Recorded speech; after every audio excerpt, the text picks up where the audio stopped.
Welcome to the Center Community Committee, our regular meeting agenda for June 25th. I would like to acknowledge that we're on Treaty 1 territory, the home and traditional lands of the Anishinaabe, Inuit and Dakota peoples, and the national homeland of the Red River Métis. Our drinking water comes from Shoal Lake 40 First Nation and Treaty 3 territory. Can I have a motion for the minutes of the previous meeting? So moved by Councillor Gilroy. All those in favor? Aye. That was carried unanimously. We started this meeting agenda with a good 8 reports to 9 to 10, but let's move into citizen member appointments. Oh, sorry, Madam Chair, if we could just have, there was an addendum item that we published yesterday. It was for a plan approval. So just motion to suspend the rules for that. And also there are 2 delegations to speak to the plan approval. So just Okay. we have a new business item. Okay, Yes. so moved by Councillor Gilroy, all 3 items. Yeah. Are there any more? Nope, that's everything. We can move into the Okay, delegations. that was carried unanimously. Let's move into delegations then. We have Russell Creepart and Jared Carrington. Oh, just, Yeah. okay. To speak in respect to the plan approval, 25 Station Place. This is report 12 on the agenda. I've got the file that I think all of you have in front of you on a flash drive. If it's helpful to put it up on the screen just to go through.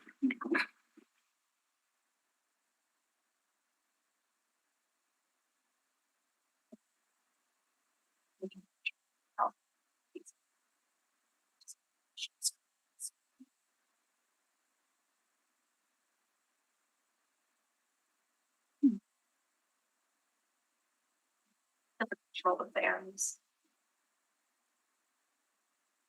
Everybody. Thanks for your time, everybody. We were here a few months ago for the plan approval for Station Place. This is it's a 16-story building with structured parking and townhomes. We can see the townhomes and the building right here. The structured parking is right behind the townhomes.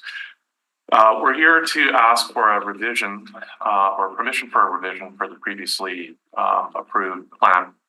And the extent of the revision is we're looking at the south elevation of the building now. It's the removal of 9 of the townhomes on the east side of the parking structure and taking those townhomes and putting them into the tower, right? So making the tower 1 story taller than what we're looking at here. Can you see my cursor? Yeah. So the townhomes that we're talking about removing are on the east side of the property, as I'm highlighting right here. And the townhomes came in at about twice as expensive as the tower itself, right? So it really is, it's a budget issue for the project to move forward to find success. And in lieu of those townhomes, what we're proposing is putting in a little pocket park, right? So we're not going to leave it as a chunk of gravel, so to speak. It's we'll landscape it, put some trees in, and it'll be accessible to the neighborhood. One of the other financial benefits of being able to do this is, as approved, what we're looking at here, the parking structure was an enclosed parking structure, right? The revision will allow the parking structure itself to be open air, right? So it'll save considerable amount of money in fire safety and ventilation. So those are the 2 both ends in this. It was the cost of those townhomes. I'm just going to go through the document relatively quickly here. So again, the 2 areas that changed, the townhomes, and then the other thing that we're showing here is just the addition of an extra floor on the parking lot. So that's the before, where we're showing the townhomes. And that's the after, and you can see the little pocket park that we're proposing. And everything else in the build, there's a couple of little small design changes to the building just in terms of progress. And we're looking through the previous version here, and I'm just gonna get previous version. So we're showing in that dashed rectangle what it looked like before.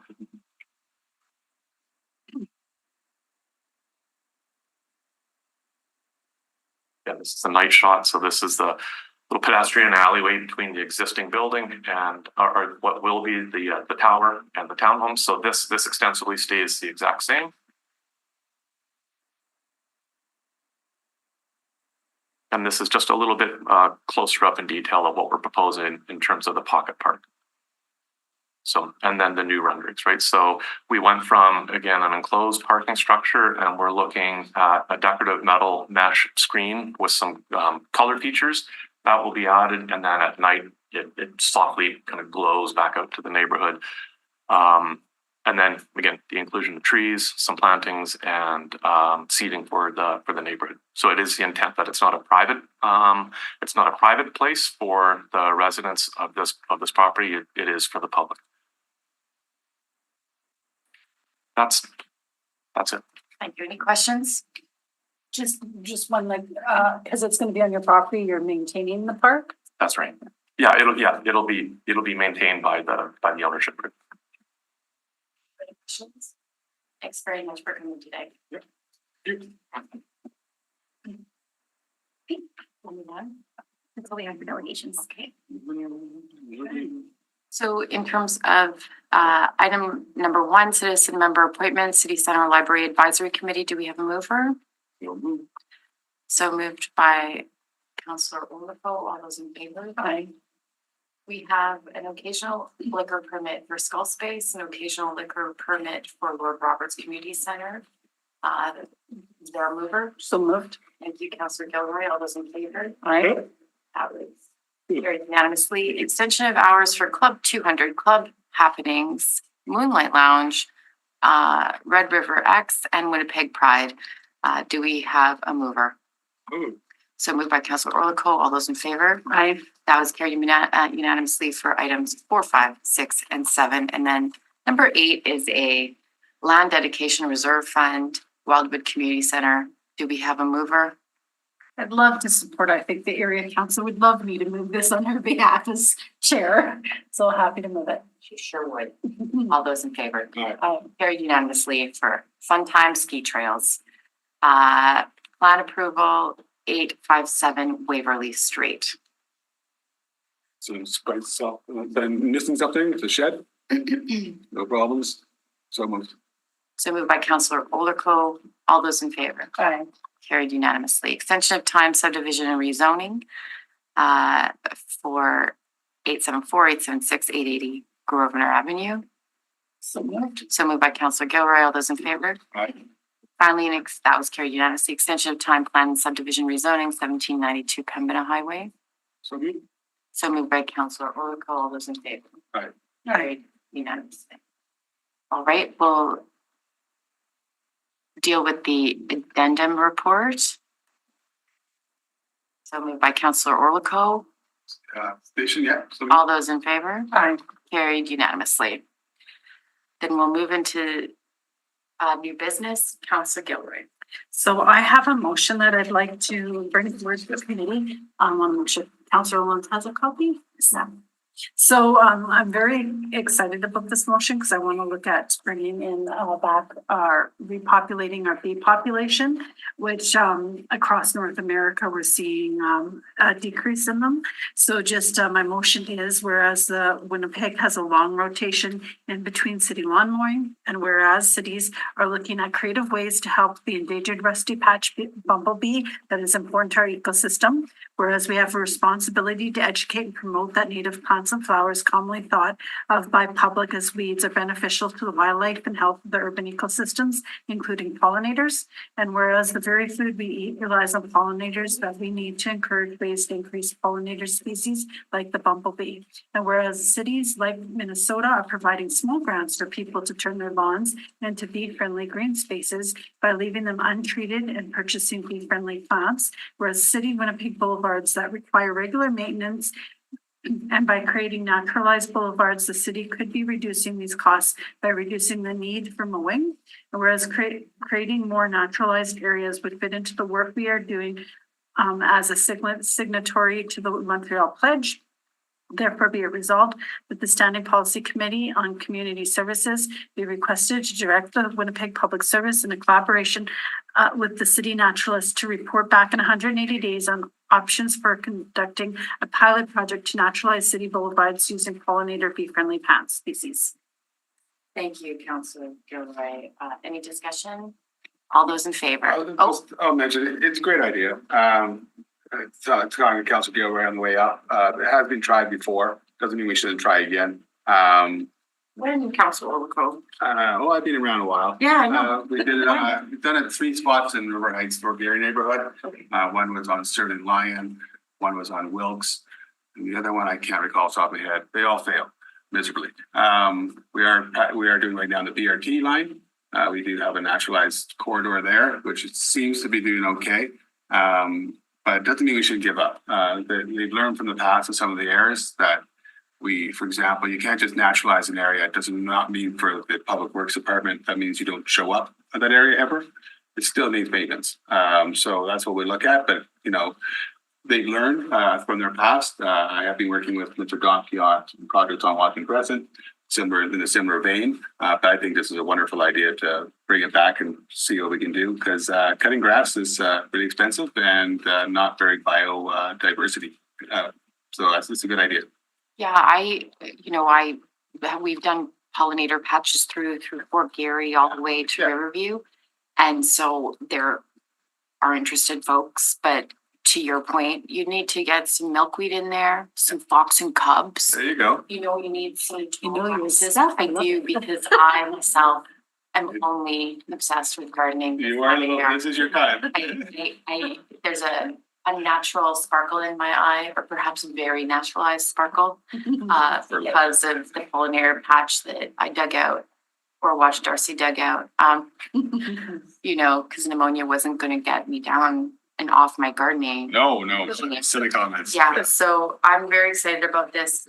Take a shot. The bees, I watch them pretty closely and get very excited about it. So pollinator patches, here we come. Here we come. All right. So moved by Councillor Gilroy, and Yep. that was carried unanimously by City Center Community Committee. We'll break until 10:30, where we'll come back with some public hearings, 6 in total. Thank you, Josh. Welcome back to the hearing portion of the City Center Community Committee for June 25th. We're starting with our hearings because it's 10:30 and we're back. In accordance with the City of Winnipeg Charter and the Development Procedures Bylaw, the process the committee will follow is the applicant will be heard first, followed by those in support of the application. Next, those registered in opposition are heard, followed by those registered for information. Finally, the applicant may return to speak in rebuttal to comments made. However, at that time, no new information is permitted. Please note that when your name is called, it is your opportunity to speak. However, you are not obligated to do so. For a more in-depth overview of the public hearing process and other information pertaining to what happens before, during, and after a public hearing, please consult the public hearing process brochure, which is available on the City Clerk's Department website. Please note that all public hearings are recorded and will be part of the public record. Should you have any questions after the hearings have concluded, please contact the City Clerk's Department. Item number 1 is a subdivision and rezoning at 1100, 1102, and 1104 Cordon Avenue under file DAS 11 of 2024. In accordance with the City of Winnipeg Charter and the Development Procedures Bylaw, this is a combined hearing, and the following items will also be heard at the same time. Namely, item 2 is a conditional use at 1100, 1102, and 1104 Cordon Avenue under file DCU 127460/2024D. Item 3 is a variance at 1100, 1102, and 1104 Cordon Avenue under file DAV 127485/2024D. Please note communications were received in support of the matter, which have been distributed to all members of the committee. The process committee will follow as the applicant will be heard first, followed by those in support of the application, then those registered in opposition, and finally those registered for information. The applicant may return to speak in rebuttal to comments made. However, no new information is permitted. All participants have been muted and will only be permitted to speak when called upon. Once you have been heard, you can either remain in the Zoom meeting or leave and continue to watch live via the city's YouTube channel. If any participants are currently watching the live meeting on YouTube, please mute your audio player now. And I'll hand it over to our planners to give a brief overview of the application. Thank you, Clerk. The property is located on the south side of Corydon Avenue, 2 properties east of Wilton Street in the Rockwood neighborhood of the River Heights, Fort Garry Ward. The site is designated mature community under Complete Communities Direction Strategy. The property is made up of 2 lots, one of which is Zone C1 and the other is Split Zone C1 and RMFM. Property is approximately 11,500 square feet in size. The applicant seeks a rezoning to C1, a subdivision to consolidate lots, and variances for small car stalls, floor area ratio, and buffering of parking in order to build a 2-story office building with 3 commercial spaces on the ground floor. The proposal also requires a conditional use for the size of the office and the size of the patio. Bike parking and bike showers will be provided. The applicant worked closely with the Urban Planning Division through a planning process. The applicant agreed to provide an arborist report, provide indoor secure bike parking, and in order to align with Complete Communities policy regarding human scaled signage, the applicant agreed to provide pedestrian-oriented storefront signage placeholders. The applicant held public consultation. They indicated that they sent a door mailer to 7,500 households with a description and rendering of the proposed project and an invitation to an open house. The Urban Planning Division supports the subdivision rezoning, conditional use, and variances because the proposal supports a range of commercial services within walking distance of homes, supports infill of existing commercial areas as a preferred method of accommodating new commercial development.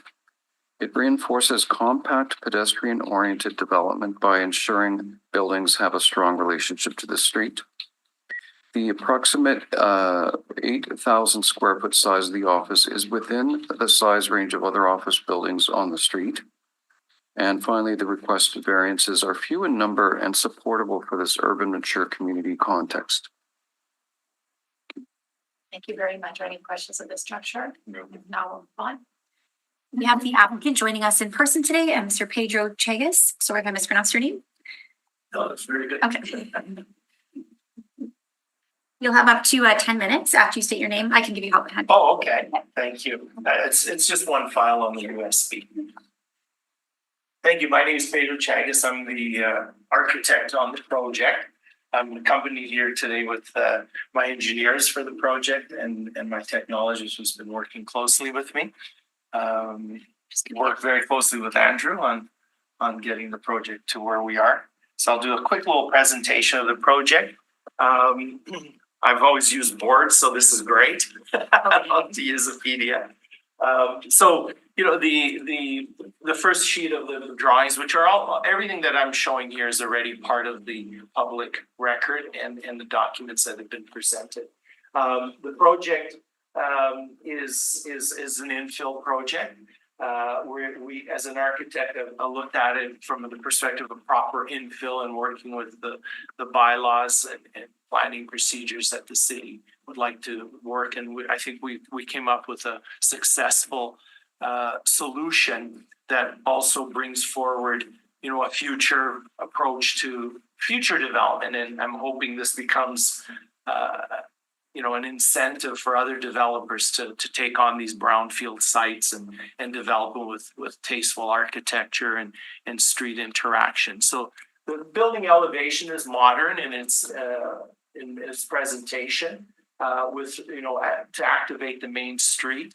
Also, as we can appreciate, patios and street space at the sidewalks important to tenants that are looking to lease the main floor of a building. They need to have sidewalk sale or have an interaction, an offering with the street. So we decided to set the building main floor back from the property line by 12 feet and then have the upper level of the building cantilever over that to provide weather protection and an interaction with the sidewalk. And so that's been a driver of the project. Also, the entrance to the office then is brought forward to the street level where we don't require, the interaction with the street edge. However, it becomes an indented entrance to the office space. So you can sort of see those two people inside the office entrance.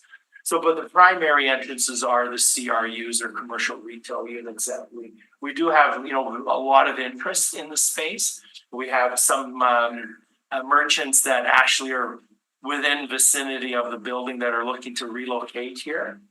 We also have some real interest from local merchants and restaurateurs that would like to lease the building. Therapists. We had a physiotherapist that wanted to take the entire main floor, but we had to say we're fully leased. So there's a demand for this type of development that's, you know, has an elevator, has good accessibility requirements.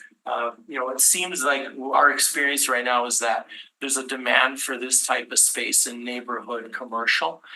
People are moving away from the downtowns and really looking for neighborhood opportunities.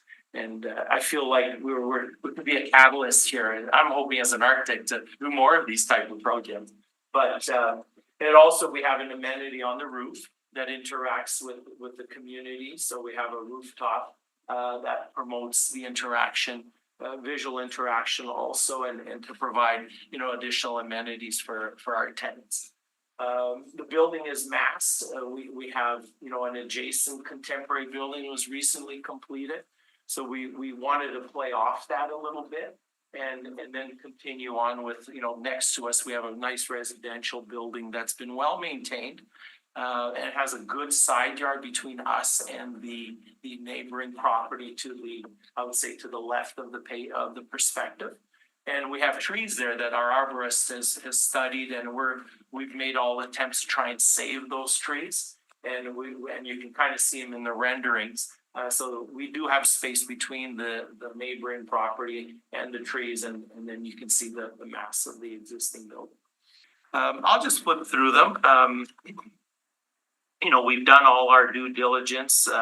You know, and we've always had very clear communication with the planning department, and with Andrew's support, he's led us well, and we've created public meetings and consultation with stakeholders in the community, and it's been very well received. And so, you know, these are just documents to support the application. So all the due diligence required, like legal surveys, how that our property interacts with that. We also got into, you know, we were showing it was a peculiar thing that I actually, in the 35 years I've been practicing, I've never seen a split zoning on a single property. So the property that's identified here with the hatch and the gray is the one that has the split zoning on it. So part of it's RMF and the other part's C1. So our rezoning is actually to rezone everything to the C1 that's presently on the majority of the property. So that was an interest. I don't know how many of those we have in the city, but I've never encountered them before. So that's an interesting historical presence. So that's basically the plan of subdivision that we would be. So we're bringing all the properties together for the purpose of the development. The development, you know, as we worked through it, you know, we wanted to have commercial opportunity on the lower level, but also we needed parking. And parking still makes things viable and longevity. So we were able to do that, and at the same time cover it and bring some amenity to. We're going to light it properly for, you know, we don't want people hanging out underneath our building. So it's going to be very well lit to promote, you know, good visibility of that parkade. Our lower level is very interactive with the main street, as you can see by the floor plan along Corden Avenue, with good articulation and vegetation along the way. We're quite excited about that offer. Then I'll just move on to the drawings here. These are just, you know, details that we needed to submit. I'll go to our upper level is an office. Fortunately, we do have 4 tenants that are already committed to the project. Which will include an engineering firm, an architectural firm, a contracting firm, as well as a bit of a real estate developer. So we're really excited, and we're going to be coming in with quite a progressive tenant improvement, which is a shared element between 4 companies. And so a lot of the common areas that, boardrooms and that are gonna be shared. So we're gonna be quite cutting edge when it comes to the development of that part of the project too. The roof, again, everything's screened. The units will be located on the back portion of the property towards the center. So rooftop equipment will be well screened. And then we'll have vegetation on the roof to interact. These are just building elevations. We're using warm materials and warm colors in the building articulation. It is, I think it's a well articulated. We've tried to maximize, but at the same time, respect setbacks and things that we can do to get a viable project. As you can appreciate, we need certain critical mass to make things work economically. We would have loved to develop more, but we found it becoming difficult because we would have to move into underground parking. And, the viability of that was not working for us. So, we certainly landed at the density we are at, and it fits within the C1 requirements. We did light studies, or sunlight studies, showing the path and how the existing area will be affected by shadows. Again, nothing of real concern. It's not a tall building, but nevertheless, that was something we wanted to illustrate. And that's the presentation. We really appreciated administration's support and really working through this. We're real partners and working in collaboration towards a successful planning report. And to me, it was a great. I think Andrew and I have worked on another project, which was Wardlaw and Sherry's Osborne area. And again, we worked very close. Unfortunately, the property was bought by another group and it didn't come to fruition but it still turned out to be a nice project. But I think the new planning administrative processes that are in place at the city of Winnipeg really are conducive to moving a lot of good developments and developments that have a lot more complexity to them. And these are the ones that our downtown needs, our main corridors, i.e. Gordon, Grant, St. Matthews, Sargent Avenue, Alice Avenue, all need this kind of consideration. And I'm welcoming those commissions in the future, but I really do want to build my practice on these type of projects. So I'm really thankful of the process that was provided and the guidance that the city of Winnipeg provided on this project. Thank you. Any questions, councillors? No, thank you very much for your time and your kind words today. Yep.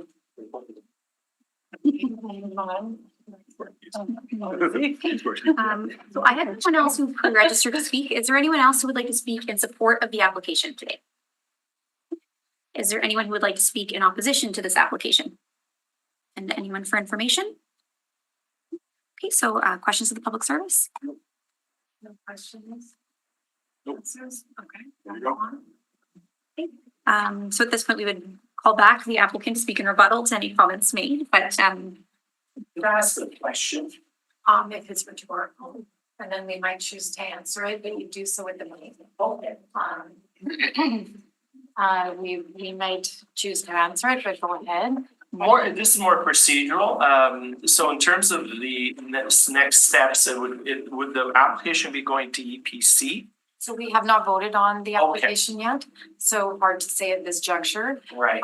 But there are trajectories that would land at executive policy committee via the priority rezoning process. I'll let the clerk explain depending. So Yes. go ahead. sure. In terms of predicting eventualities of the vote, go ahead. Yes. So if there is no one in opposition to the application and no changes made by committee and they concur with the recommendation, then it would go up via the priority rezoning process to the executive policy committee. But if there was anyone here in opposition, or if there's any changes made or they did not concur, then the next step would be to go to the standing policy committee and property development. Right. Okay. Can Thank you you. answer when they would eventually see it if all things are equal and it was approved today? Then the final decision would go up to council for council's final decision on the application itself, which I believe would come to the July Okay. meeting of council. Yeah, and my question isn't to prejudice, it's just procedural, just to confirm. Thank you. Okay, ready to go? The report of the Winnipeg Public Service be taken as read. That was carried unanimously. The receipt of public representation be included. That was carried unanimously. That the recommendation of the Winnipeg Public Service be concurred in and forwarded to the Executive Policy Committee via the priority rezoning process. Do you want to include supportive reasons, Council? Oh, sure. They have a couple of things. The developer has worked and kept me informed of this project. That's why I didn't have a lot of questions. They've incorporated some of the concerns I had about lack of foliage, especially in the front area. We've incorporated that. We talked about parking, some concerns about safety. They addressed that. The height is not a really big problem. They also reached out very well, and we did get a few phone calls, but very quickly, they ended pretty quickly regarding this application before the application came in. This pre-zoning, I guess, pre-hearing stage. But some of the concerns are shadow studies. What they did showed there was very minimal, if any, kind of impact for the neighborhood, especially the ones on Jesse behind them, because the sun comes from that side. So they should be okay. And it does take 2 or 3 small single unit places and adds more density. Improves the housing stock of the buildings. The other ones are there. You know, this comic book store, everybody loved the comic book store, but it was old. With a lovely little building, but it was time to move on. And I hope one of the, didn't hear it today. One of the merchants could be the comic book store reborn, but we'll see when that pops up and whatever day that is. I don't know if I can put that as a condition. But it's a good addition to that strip on Corden. So for all those reasons, I'm supportive. Thank you. Couldn't agree more. All those in favor? Aye. Carried unanimously. Congratulations. It's a beautiful example. We'll continue on with the motion though. Go ahead. The public hearings respect its application be concluded. All those in favor? Carried unanimously. Thank you. That's it. Thank you. Go back to your account. Back to your account. Conditional use. Yeah, next project. Next. Sorry, please note the committee has made a recommendation on this matter that will now proceed to council. No further representations are permitted on the subdivision and rezoning. All persons registered for the public hearing will receive notice when the matter is to be considered by council. And on the conditional use, Councilor Rolco, you want to continue? Oh, right. If you want the chair, I can do it too. That's right. The report of the Winnipeg Public Service be taken as read. All those in favor? Aye. We've seen a public invitation be concluded. All those in favor? Aye. That in accordance with subsection 254 and subsection 2473 of City of Wayne Charter, the conditional use is consistent with Pine Winnipeg and applicable secondary plan. B does not create substantial or adverse effects on amenities, use, safety, convenience of adjoining property, adjacent area, including an area separated by the property by a street or waterway. And D is compatible with the area in which the property to be affected is situated. Reasons same as before. Councilor Rolco, if you want to move one more motion with respect to the variance, we could get it done all in the same time. No, if you just added the word variance. Because it's a separate application, so. Sorry, Councilor Rolco. Nice try. I Yeah, know. it's always good effort to keep us efficient. I know. That was Alright. carried unanimously. Moving on. So the recommendation of Winnipeg Public Service be concurred in, and the conditional use be approved. That was carried unanimously. That the public hearing with respect to this application be concluded. And then we'll move on to the variance. That was also carried Variance. unanimously. Variance. That report of the public service be taken as read. Carried unanimously. Receipt of public representation be concluded. Carried unanimously. That in accordance with subsection 2473 City of Wayne Charter, the variance is consistent with Plan Winnipeg applicable secondary plan. B does not create a substantial or adverse effects on the amenities, use, safety, convenience of adjoining property, adjacent area, including areas separated by property by a street or waterway. C is a minimum modification of the zoning bylaw required to relieve the injurious effect of the zoning bylaw on the applicant property. And D is compatible with the area in which the property to be affected is situated. Supporting reasons, same as before. Carried unanimously. The recommendation of Winnipeg Public Service be concurred in and the variance be approved. Hey. Carried unanimously. That the public hearings with respect to the application be concluded. Carried unanimously. And that's it. That is. That is it. Please note Thank that, you. sorry, one more little part. Yeah. Please note the committee's decision with respect to this application may be appealed. Should you wish to appeal, information on how to do so will be included in the order issued, which will be mailed to all persons registered. Thank you very much. That concludes, Gordon. the Gordon. We'll move on to 252 Good See you later. Street. See you guys. 30 Take care. St. Mary's Road. Item number 4 is a subdivision and rezoning at 252 Good Street and 530 St. Mary's Avenue under file DASZ 14 of 2024. In accordance with the City of Winnipeg Charter and the Development Procedures Bylaw, this is a combined hearing and the following item will also be heard at the same time. Namely, item 5 is a variance at 252 Good Street and 530 St. Mary's Avenue under file DAV 133214/2024D. Please note communications were received in support of the matter, which have been distributed to all members of the committee. All participants have been muted and will only be permitted to speak when called upon. Once you have been heard, you can either remain in the Zoom meeting or leave and continue to watch live via the city's YouTube channel. If any participants are currently watching the live meeting on YouTube, please mute your audio player now. And I'll hand it over to our planners to give a brief overview of the application. Thank you, Clerk. So this property is located on the southwest corner of Good Street and St. Mary Avenue in the West Broadway neighborhood of the Fort Rouge East Fort Garry ward. The property is approximately 36,000 square feet in size and is split zone. We got that again today. C2 and R2. Under Complete Communities 2.0, the policy area is mature community. The applicant seeks a rezoning to RMU, a subdivision to consolidate lots and variances for yards, density, parking, and landscaping in order to establish a 7-story, 165-unit multifamily building on a site that has mostly contained surface parking lots for several decades. Restrictive caveats on the title from the 1980s are proposed to be removed through the rezoning. The residential component will contain ground-level townhouse units along Good Street to reinforce a pedestrian scale. The building will also include a storefront commercial space fronting St. Mary Avenue. The proposal will include 17 units deemed affordable under CMHC Housing Program MLI Select for 10 years. 89 parking stalls will be included and 85 indoor bike parking stalls will be included. A fitness room and a multi-purpose room on the second floor will face St. Mary Avenue. The applicant worked with the Urban Planning Division through a collaborative planning process. The applicant agreed to close all the vehicular approaches on Good Street and take access from the rear lane, include pedestrian scale entrances close to the ground level to support a walkable, welcoming residential environment, include features to help break up the expanse of facades, including recesses, projections, balconies, facade treatments, and color, provide a vibrant presentation along St. Mary Avenue with storefront windows, provide indoor secure bike parking, and plant some trees in the Good Street Boulevard in lieu of private street edge landscaping.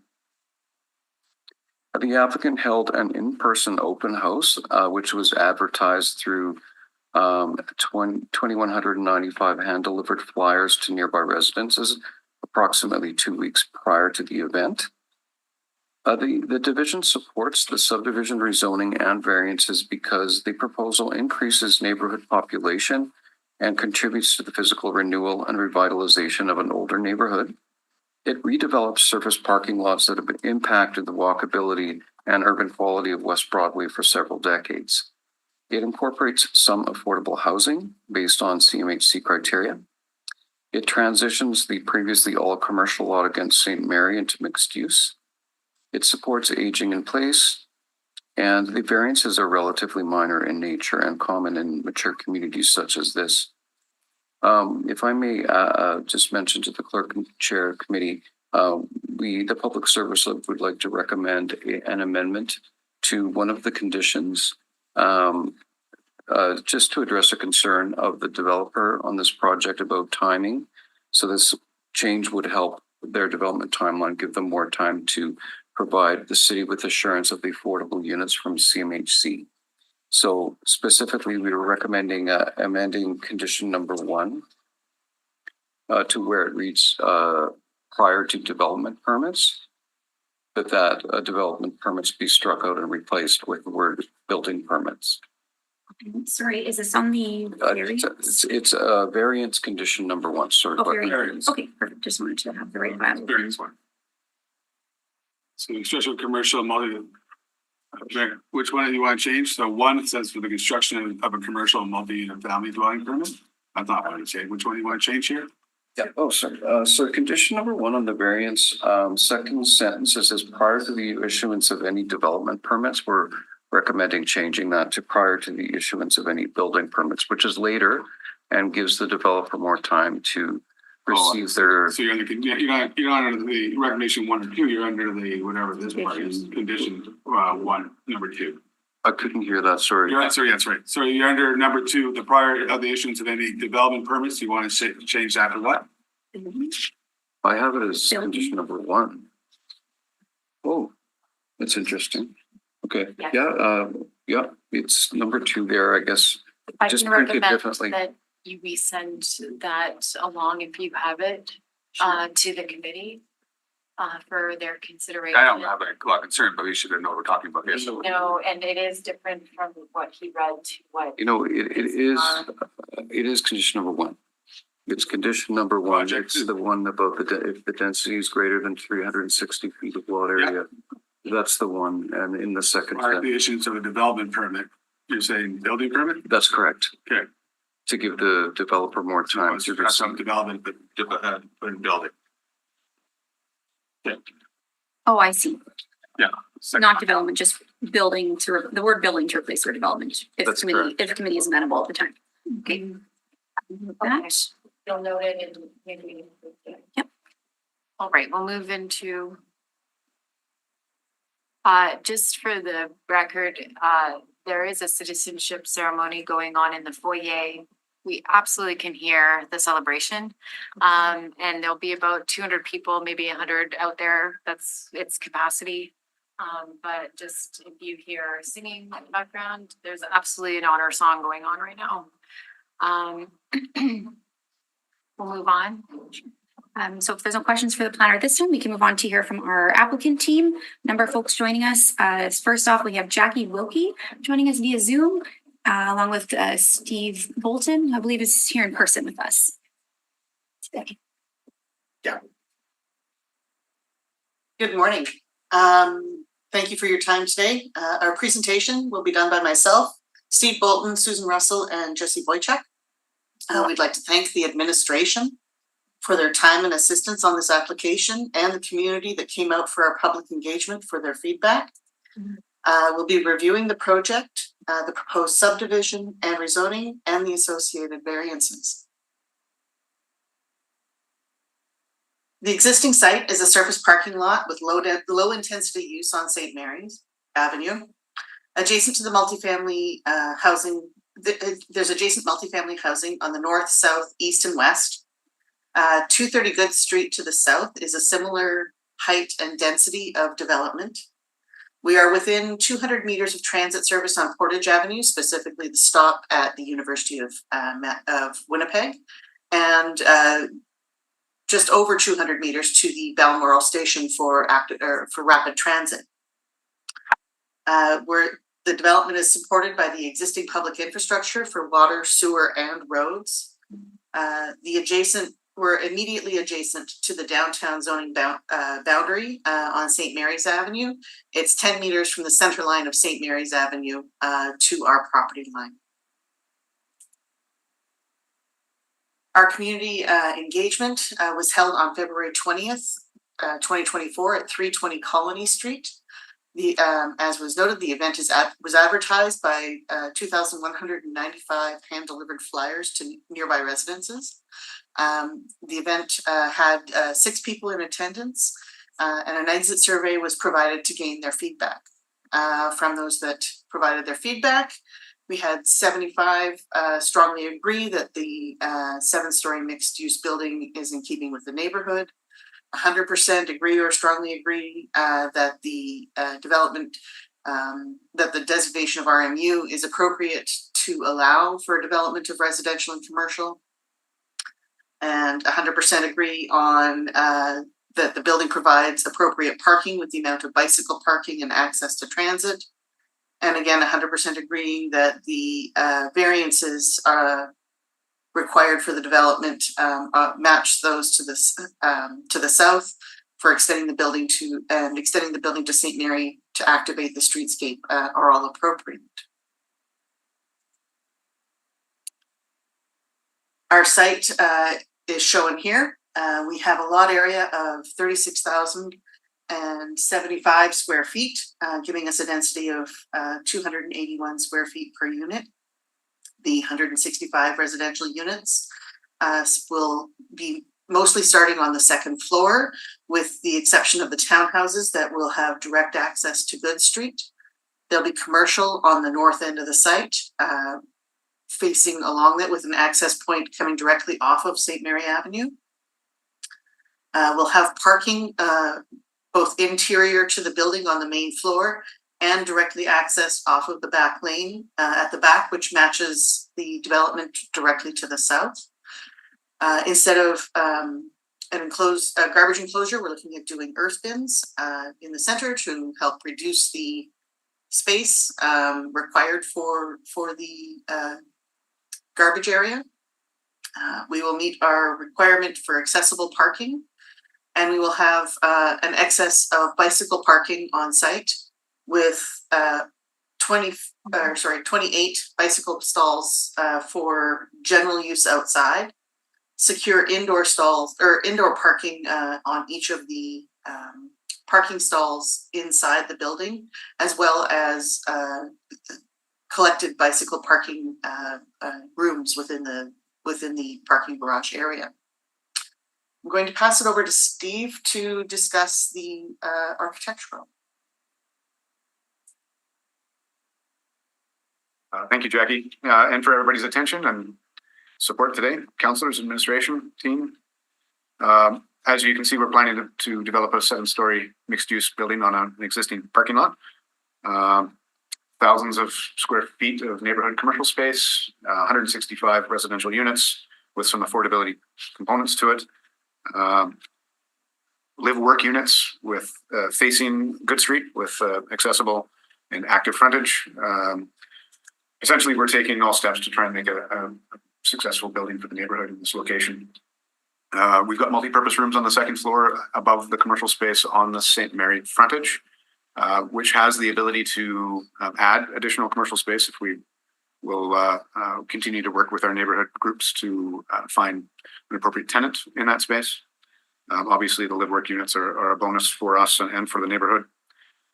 Enclosed parking structure at grade is a good solution for the site as it relates to access, as well as development timelines and other such. If we can go to the next slide, please. Noted the live-work units. You can see them in this elevation, working from the south all the way through to the residential lobby, which we pulled off of St. Mary and onto the Good Street frontage, which we believe is a good use of access. Commercial retail space, you can see that note as well. Height is commensurate. A few images, that bottom image, that west elevation is an older residential tower, and immediately to the south on the right-hand side of that image is the most recently built building with a commensurate scale and size and density. Maybe next slide, please. Again, you can see the height here, which I think was navigated as appropriate for the development and the site and the location. Notable there is that we plan to improve that facade facing Good Street with balconies, so more eyes. However, we have negotiated internally to eliminate some of the balconies on the neighborhood side, which is the lane side, to sort of manage that be good neighbor concept. You can see the live-work units as it accesses the building. I think that was a very important component for us to include in our building. Maybe next slide, and we just wrap up on the massing, so we're not belaboring all these points. Generally, the massing fits in with the scale of the neighborhood, with the adjacent properties and the properties on the north boundary line, which is the downtown, being the center line of St. Mary. And maybe I'll leave it at that. Thank you very much for your time. Thank you. Anything from the rest of the team? So want to acknowledge the team. Variances right now, or do you want to break for questions or? Yeah, there's Go once. All at once? Yeah. Okay, then we'll just keep going. Perfect. Great. All right, then, thank you, everyone, and thank you to planning and administration. I think there's also water and waste and everybody at the city for their help in this collaborative process. Just reiterating that again, can never say it enough. So this is the end of the DSZ presentation. That's Steve. I can read it if you'd like. That's okay.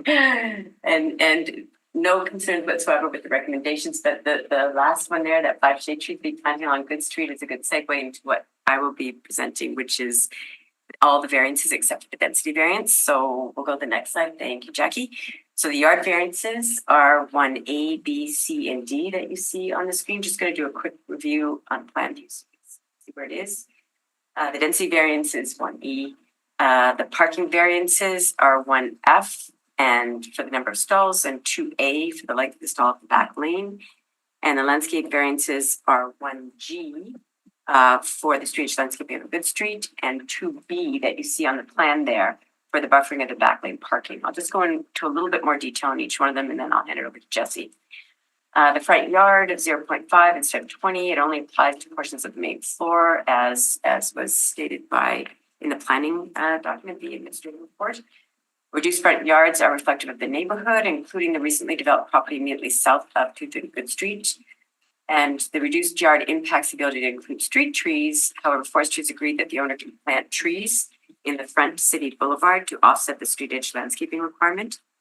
The next one is the north corner side yard of 5.5 feet instead of 20. Small yard is desirable given the urban neighborhood context and the commercial space fronting St. Mary Avenue. The south side yard of 10.5 feet instead of 17 feet. The proposed 10.5 foot yard on the south side provides sufficient space for landscape buffering from the neighborhood property and is compatible with the context. In particular, this side yard will be landscaped with trees, as you can see there. With regards to the landscaping variances, as we stated, street edge landscaping, due to the lack of space with the townhomes along Good Street, the owner is proposing 3 trees along Good Street, plus 5 trees in the City Boulevard. The Urban Forestry Division of the Department of Public Works has agreed to this plan, so there will be a total of 8 street trees. Buffering of the parking of the back lane, obviously it's not possible to buffer, and this variance was approved for the recently developed property immediately south of 230 Good Street. And the rear yard of 20 feet instead of 25 feet. This variance is similar to the one for 230 Good Street and provides a 20-foot yard, provides enough room for the parking along that property. With regards to parking, number of stalls, 89 parking spaces instead of 159, as stated in the administrative report. The Urban Planning Division has recently started supporting as low as 0.6 parking stalls per dwelling unit in the West Broadway neighborhood, based on census data that shows car use at 60% below city average. With the 89 provided stalls plus 1 car share stall, the ratio of stalls per unit is 0.62, which is just slightly over the minimum supportable threshold. The length of stalls up the back lane, the parking length of 20 feet instead of 23 as per the bylaw. Parking stalls accessed off the back lane, 20 feet or more than adequate for parking. However, as was done with the recently developed property immediately south at 230 Good Street, planning is including a condition of approval requiring that each stall off the back lane be marked as small car only, even though they're 2 feet long, just in case somebody's parking a large truck or van or SUV there, they can't because it's a small car stall. And then I'm going to pass it over to Jesse to speak to the density variance. Susan. Good morning, everyone. Going to briefly discuss the density variance. It's a conversation that's evolved over the last few months. I'm going to try and be brief on where we landed, how it relates to the density bonus pilot program as well. And just first of all, I just want to thank very much planning, specifically Andrew Ross, Mike Robinson, Alyssa Hazel as well for the dialogue and collaboration over the last few months. I think we're really pleased with where we ended up and what we're talking about today. So we appreciate that very much. With respect to the variance itself, what we're proposing and what planning recommended was the is the density of 218 square feet of lot area per dwelling unit. I will note that the neighbor to the south, directly south to us, was approved in 2019 for 249 square feet with no affordability criteria to that approval. We are also providing 10% of the units to be affordable within CMHC mortgage loan insurance rates, which for everyone's edification is 30% of median renter income in Winnipeg as a whole, and a commitment of that for at least 10 years. So we arrived at that through many discussions with planning, and in good faith, we shared our financial projections for the project and our pro forma for the project, and determined that this was the appropriate amount of affordability given the density required. And with respect to the density bonusing program, and after some analysis with planning as well, any further affordability or extension of that commitment we showed compromise the financial viability of the project to the point where we wouldn't be able to develop. So there was no way to make up that reduced revenue. So this is where we landed. We feel it's reasonable and appropriate where we're transforming the surface parking lot into a 165 unit building while still maintaining 10% of the units as affordable. I think as a general point, if I may, on the density bonus pilot program itself, I think it's a good program, and it works, I think, for a lot of sites in the city. Probably not this one in its totality because of the fact that the program states that beyond 360 square feet per unit, 50% of the units need to be affordable. And that makes total sense. I think if you're a developer that's developing out in the suburbs or farther away from downtown, that makes a lot of sense. That density is very generous and is more than fair, I think, when you're looking at adding affordability from there. But when you're right on the edge of downtown, like this project is, and we have surrounding density that is far more dense than the 360 unit number, I think it was hard to meet the specific requirements of that program, again, in their totality. But I think the program overall is good citywide. It's just when you have that number applied to denser sites near downtown, it becomes challenging. So I think flexibility is key, and planning was supportive and open with that. So I will also note that we are looking at more affordability on the project. We can't commit to it per se, because of the fact that the programs that we're looking at with the federal government and city, the Affordable Housing Now program being one of them, those aren't commitments to us. So we are pursuing applying for those programs and looking at deeper affordability and just more affordability in general above the 10%. And we remain open to working with the community groups in the West Broadway area, West Broadway Community Organization being one of them. We've had some conversations early on about that, and we'll continue to have those conversations going forward.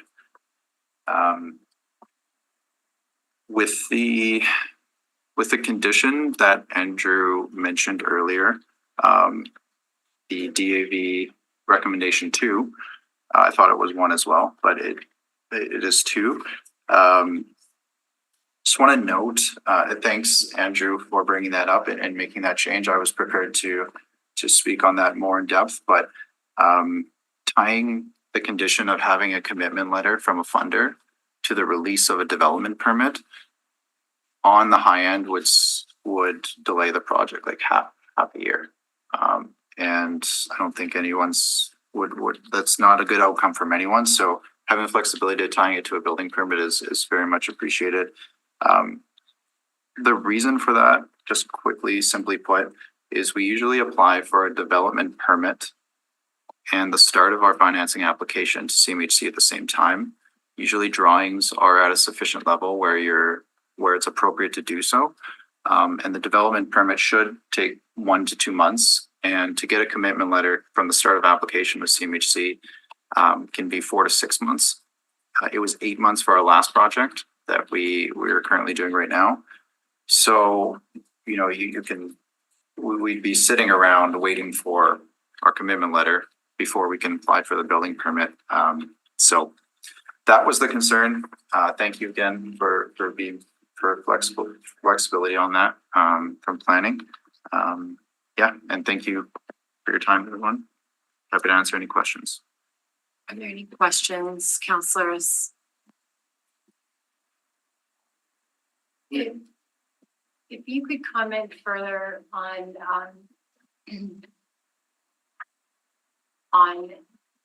your assertion That the density program, bonusing program, a little outside the scope, I appreciate, but you opened the door to a bit of a policy discussion. Only makes sense within suburbs, and within the downtown doesn't make sense.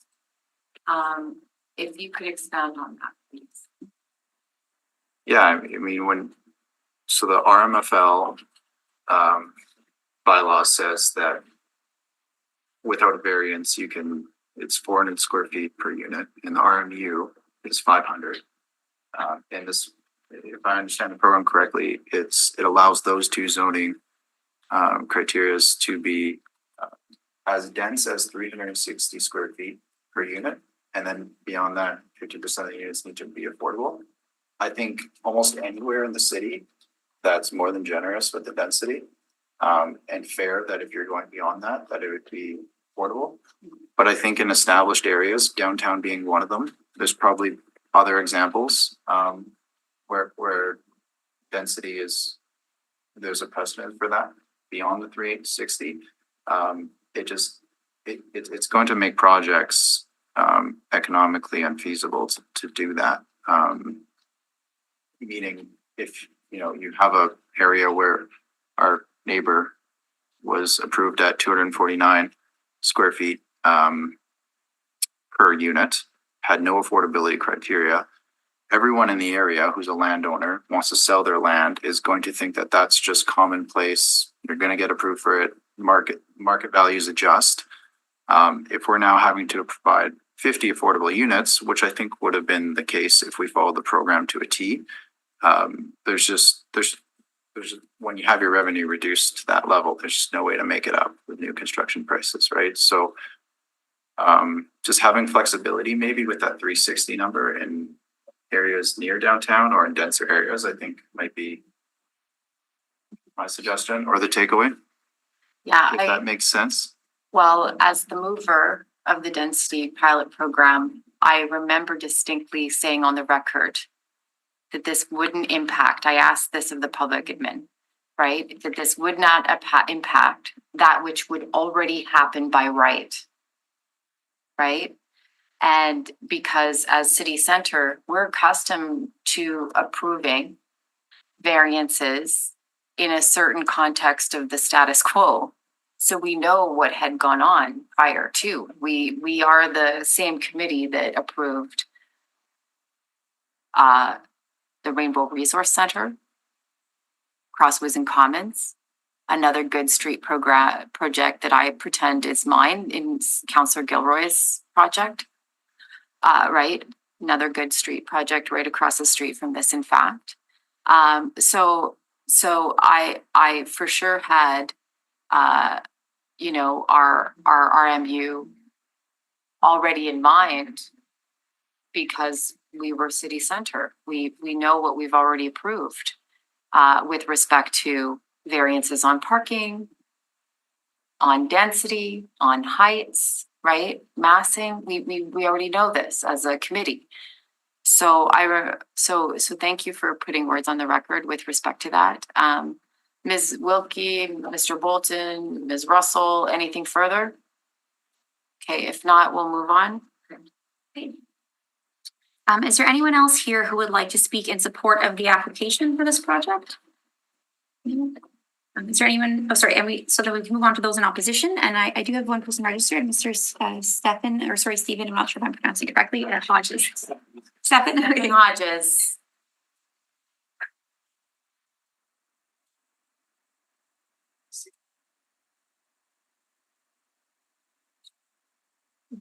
We got one.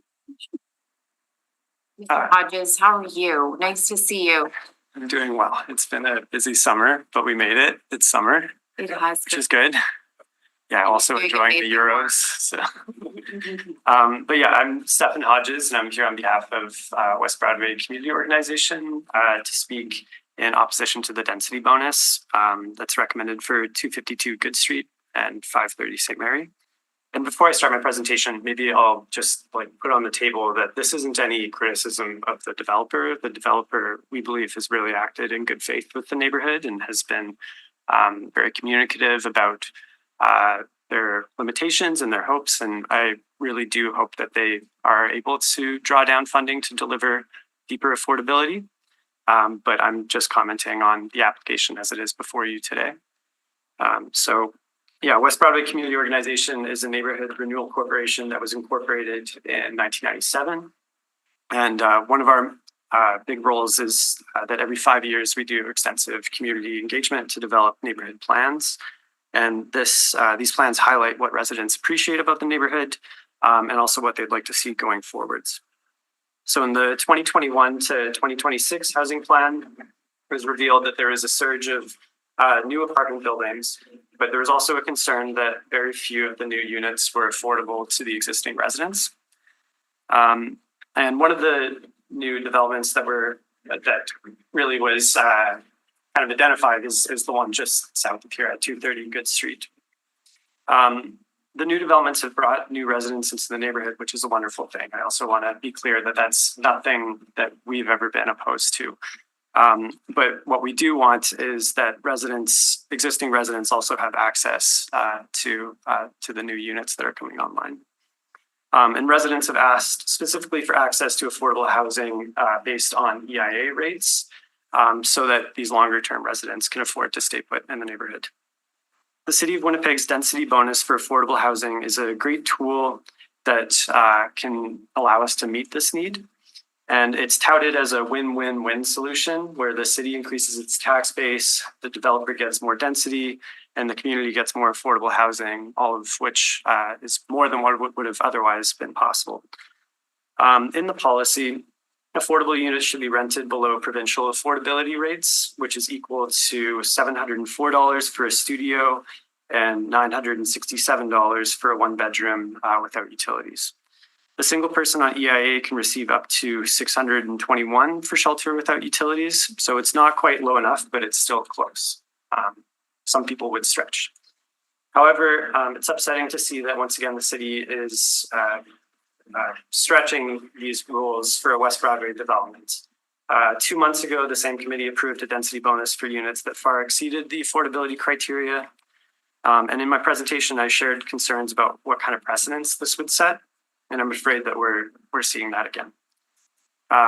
So the rents being proposed as affordable for this development are $400 more than the criteria of the city's density bonus for affordable housing, which is 56% higher than the provincial rates. Further, even if we did accept these rent levels, it doesn't appear that enough units are affordable, as Jesse alluded to. So the policy stipulates that 50% of the additional density should be affordable. My calculation brought this to 33 affordable units, and I'd appreciate an explanation because I'm not very good at calculating these density things. But only 17 are affordable, which is 26% of the additional density, as far as I know. But I would love to be educated on that. And lastly, the criteria for 20-year commitments is not being met. This project is only approved for a 10-year commitment to affordability. So yeah, again, I don't really understand these density calculations too much, and I think that it would be great to see planning reports actually list units. I think it would be a lot more accessible for people to understand how many units are being added on and how many are supposed to be affordable. But I do have quite a bit of experience with tenancy legislation. This is really where the 20-year to 10-year issue is concerning to me.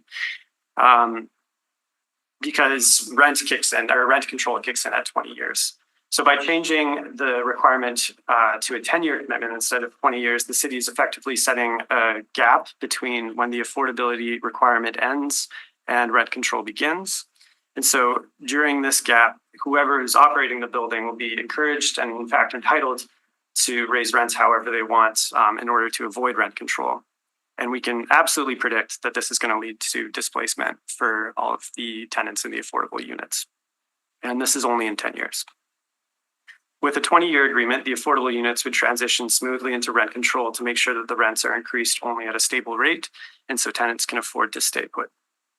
When 230 Good Street was proposed in 2019, our executive director presented to this same committee asking for better policies that would incentivize affordable housing in these kinds of developments.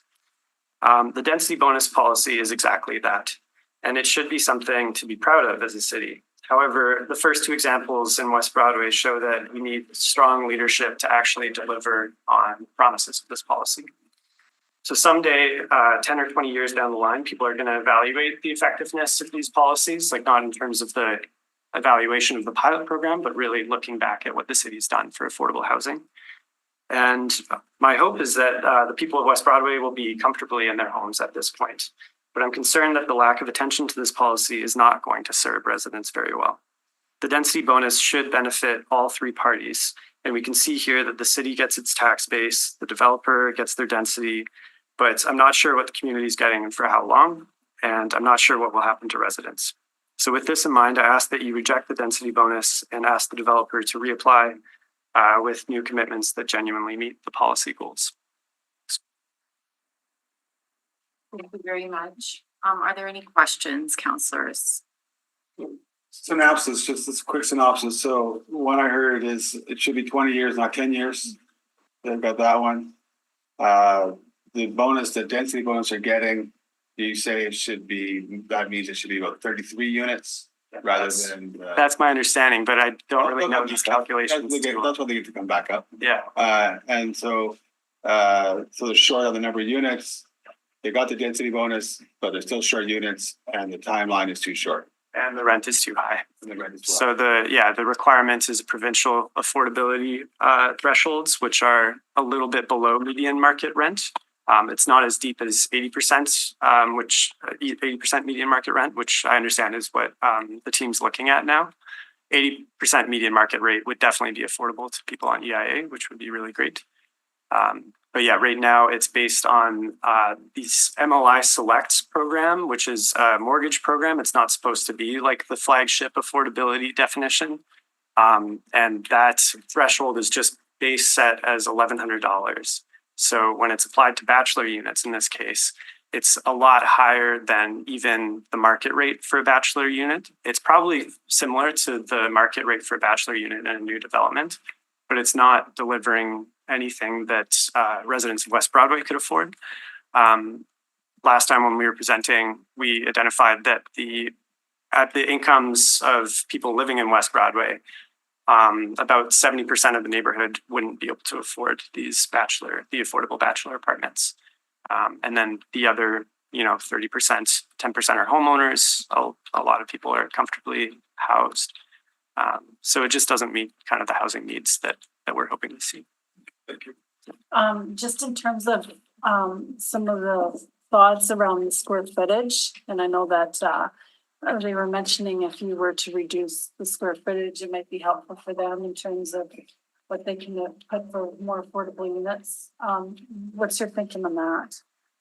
I'm sorry, I don't really know anything about that. Yeah, that's fine. That's fair enough. Yeah. Yeah, I think like the idea, the policy is that it's asking for greater density, I guess, so they're able to probably build up and add units. They can have the requirements Right. of the square footage. Yeah. Oh, okay. That's Yeah. I think what they were trying to say. They'll come back and explain it. Sure, that would be great.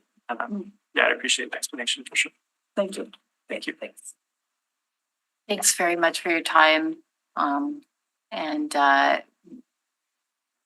we will I'll endeavor to ask the public service to talk about your implicit questions. So we get, some of that on the record today. Appreciate that. Thank you very much. We'll move on. Is there anyone else who would like to speak in opposition to this application? Is there anyone who would like to speak for information? So questions of the public service at this time. Mr. Ross, I sent you a question. I think you heard Mr. Hodges' comments today, and you heard Jesse's comments too on the record. If you can comment on, walk me through yours, Ms. Rappaport's work on this project. How you've thought about the pilot. You've also been the planner on many of the things, my whole tenure that we've approved in the downtown. We've approved some added density prior to the pilot, parking minimum certainly prior to the pilot. So if you could respond to both aspects from the delegations. Certainly, Chair. This is a pilot program called Density Bonusing for Affordable Housing Pilot Project, and it's in its kind of infancy. I think it's been rolled out by council for the last maybe 2-3 months or something like that, or a matter of a few months. And prior to this program, density variances were handled differently. They were it was based on a whole different package of factors. Now, in addition, I guess we've now, since council has adopted this pilot program, it sets parameters by which the public service needs to consider density variances. And when there's criteria, for example, if a developer wishes to go over a maximum density, which works out to 360 square feet of lot area per dwelling unit, 50% of the units above that mark need to be affordable. And so that is the way that the public service now, under this new pilot program council, needs to consider density variances. It's not the way we did it in the past. It needs to go by this. Now, there is flexibility built into the program. So one of the criteria is the provincial affordability rates, which has been raised, the duration of affordability being no less than 20 years. But these criteria, there is flexibility that the public service may consider alternatives if a developer is stating that they cannot meet those criteria. And then the process that happens there is that the developer needs to provide the public service with information, data, including their pro forma for the project, so that the public service can assess the developer's request and verify that it looks like those criteria cannot be met in full. So that was what was done in this case. We have some housing specialists as part of the housing of the HAF program who review. And so that information was provided to the public service, and it did show that there could be a threat to the viability of the project as a whole if those criteria were met in full. And one of the tenets of the pilot program is that it shouldn't be used if it's going to impact the viability of the project as a whole. So you need to kind of find a way forward together. And in this case, the public service agreed that the criteria could not be met in full. So those are the parameters of the program when we have that flexibility, but we're still getting 17 units for 10 years under the CMHC criteria, which is better than nothing. And that was the decision the public service made in supporting the application for the density bonus. Any questions?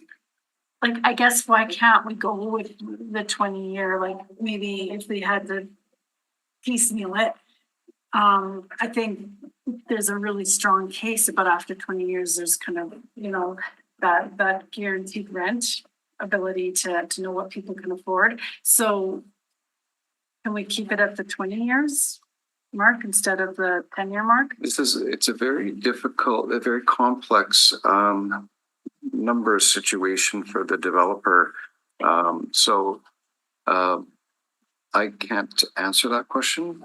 I do believe, based on the analysis, that could impact the viability of the project, but I'm not the numbers person on the project. So I feel like only the developer could answer that, but we attempted that to start with. And it came back to us that was not possible for the developer to achieve.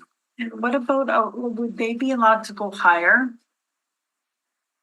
Higher in density? Like, would we allow, like, if? yes, as would long the as, city allow- as long as 50% over 360 square feet are affordable.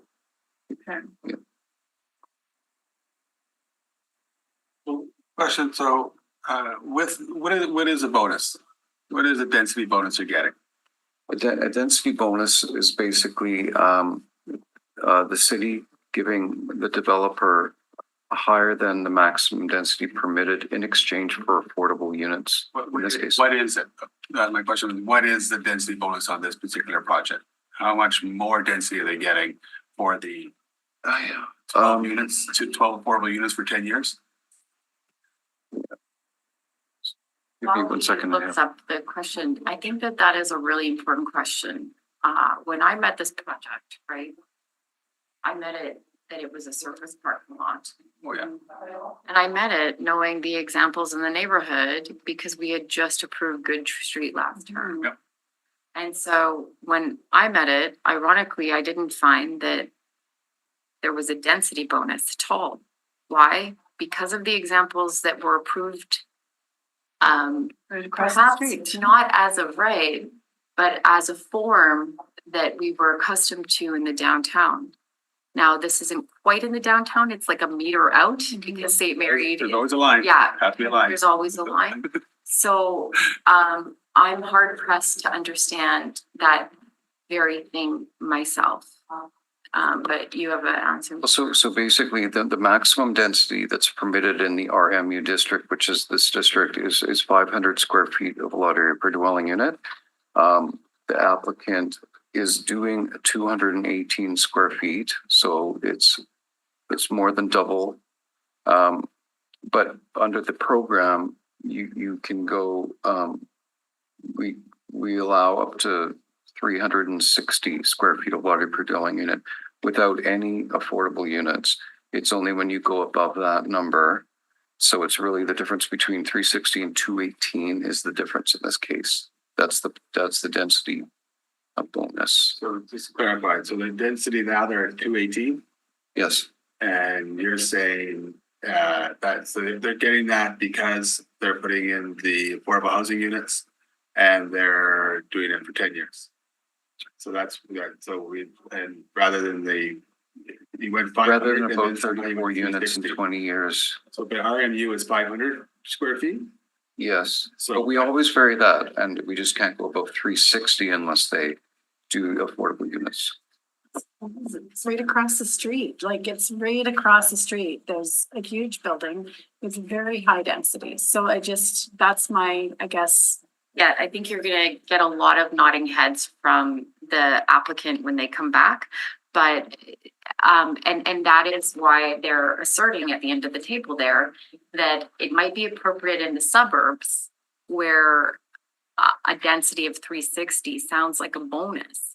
But in the downtown where we have, as of right, maybe with a, variance on street facing or something, right? We've always gone higher. So I do think this is a pilot. I think we're learning from the pilot. I can't think of a better committee to learn from because we know what we've already provided as a density variance or, and so this feels a bit like a square peg round hole. And I have more words that I'll comment on later, but it is interesting, this one, I appreciate the public service walking us through it. Well, generally it's a public service, so you have high density all around you. This density bonus stuff is kind of weird because it doesn't kind of fit what I'm telling you here. They already have the high density around us. So to get the density bonus to put in these extra units, affordable units, what I'm hearing you say is that even without that, they should be getting the density. I didn't hear that. Even without it, even without the affordable housing, without this pilot project, the density should already be allowed because of neighboring properties being so high or already being so dense. Is that accurate? Well, the one to the south is similar to the density that's being proposed now. Similar. And they did not require a density bonus because we Right. didn't have that program at that time. But now we're directed to consider densities over a certain amount only when there are affordable housing. So there's a new policy now. Yeah. But yeah, But around the area, the densities at the 360 or lower, I guess, or higher. I don't know. Is there other buildings you look at? Are they are they 360? Are they a little bit higher, a little lower? with the buildings Like, what's around. the one building, yeah, from general. Like it's like. Some of them are higher, some are lower. It's a bit of a mix. That's street, it's that brand new one by the Oh, I art know. gallery. Yeah. Across the street is actually downtown, so there are no height or density limits. Hang on to your hat there. But Councillor Gilroy. just so people understand, we are. Yeah, no, I know there's a line there. Area here. Yeah. Get downtown there. But we would have gone higher on density, it just, they would have still had to come in, like, also go up a little bit in their number of affordable units, because You worked with them on that and they say, nah, it's just not gonna work for us. this was the density that was requested. All right, I'm good. It is. Yeah, I got it, Okay, kind of. anything further? No. Councillor Gilroy, Councillor Orlikow. Okay, we'll move on then. Okay, so we can bring back the applicant to speak in rebuttal to comments made. So again, another 10 minutes will be allowed, just no new information at this time. Just commenting on anything that you've heard at this point. Ms. Wilkie, welcome back. Hi, I'd like to defer to Jesse to answer the questions on the density, as he has a better understanding of everything there. But on everything you've heard, if you'd like, but go ahead, start us off. Yeah, I mean, first thing that comes to my mind is the surrounding density of the buildings is lower than what we're proposing here, like across the street. I mean, it's certainly not higher than what we're proposing in my mind. I mean, you articulated it the way I was thinking, Counselor. It just, in our mind, when we started this, we didn't think we would need to provide any affordability. We thought the density was reasonable. Especially given the fact we're fronting on St. Mary Avenue. And we did look at some higher density, that is true. We did look at some higher density models, some towers, don't get scared off, but we looked at some tower models. And I mean, parking is an issue, as you know, and we kind of worked with public service on that and determined that this would be the best project for us in this given time. I mean, economic considerations were within that. Anytime you go over the kind of the building that we, or the 7-story building that we have high rise construction costs to deal with. So, were there any specific questions that you guys wanted us to speak to? You know what? You're just on what you've heard, so you're just responding. So I think one of the important aspects of this that Jesse alluded to earlier and was discussed at length and will continue to be a discussion at length is other programs that allow for development of more affordable units will be continued to look at within our group as a whole. On this site in particular, this is an important site for exactly those points that were made previously. It's a pro forma. It's a numbers game to ensure that units can be added that are affordable, that don't sink the project, meaning it's not something that's viable. And right now we've got a viable project, and the team as a whole, everybody around this table, as well as many tables, have had many discussions to try and find that spot where we can add housing in Winnipeg on a site that is a parking lot that needs the housing, and trying to navigate that that middle ground where we can get the housing units in a program, in a typology where parking is not underground and we've got live work units, and like the navigation of that process has been intense for quite some time. The door is still open for those other programs to add the housing units. It's a very long process to navigate those other programs. It's incumbent on us to get moving to add housing. So that's what we're doing. We're going to find the best possible project to put onto the site that is meets as many criteria as possible and meets the needs of the neighborhood and of course the program as a whole. I think that's just needs to be reiterated. Go ahead, Councilor O'Connell. So I don't have your pro formas and I don't want to read them. I have to make up my own. I think Councilor Orlico saw you with your calculator. So, You know, numbers are numbers, but on the pro forma. So why have you decided gathering pro forma, and I'm not sure how it impacts your pro forma, to do 10 years rather than 20 years on your affordable housing units? Go ahead. Yeah, I mean, so we're planning on building a concrete building, like a masonry building here, with the structured parking floor. Steve went through all that. The cost of construction as it is, just looking at market rates, it's getting harder and harder to economically support these projects. When we start adding affordable units, which like Steve alluded to, we are happy to, and we are interested in doing that. I mean, we just can't create money. We can't, like, if our revenue is reduced, we will not be able to pay our mortgage. It's as simple as that. Like that there is just, with interest rates the way they are, with construction costs and the non-combustible building that we have, we simply cannot pay back the construction costs. It's as simple as that. So what we work with CMHC on, and what CMHC does for us, is they insure mortgages, and they allow us to get better lending rates on our construction financing, which we are to provide affordable units in return for that. So that is a 10-year commitment with CMHC. And anything beyond that we're asked to do, I mean, we can't make it up anywhere else in our pro forma. It's a balancing equation, and we wouldn't be able to balance that without having access to other programs. Like the Affordable Housing Now program with the city is what we will be making an application to. So we'd be looking to have 30% of the units at 79% MMR, which Stefan said would be in the EIA rates of the constituents that he was in the West Broadway area that he serves. So that would be a goal. But again, that program would alleviate some costs that we have to be able to make up that shortfall in revenue. So the 20-year commitment specifically, yes, is a loss in revenue in the grand scheme of the project, like the total cash flows of the project, which is what we're considering when we start a project, right? Is the economic viability of the project. We have to justify that as owners of the project. So just to be rude, so you got a good deal from CMHC to do some construction financing because you have affordable housing for 10 years. And now I'm here, correct?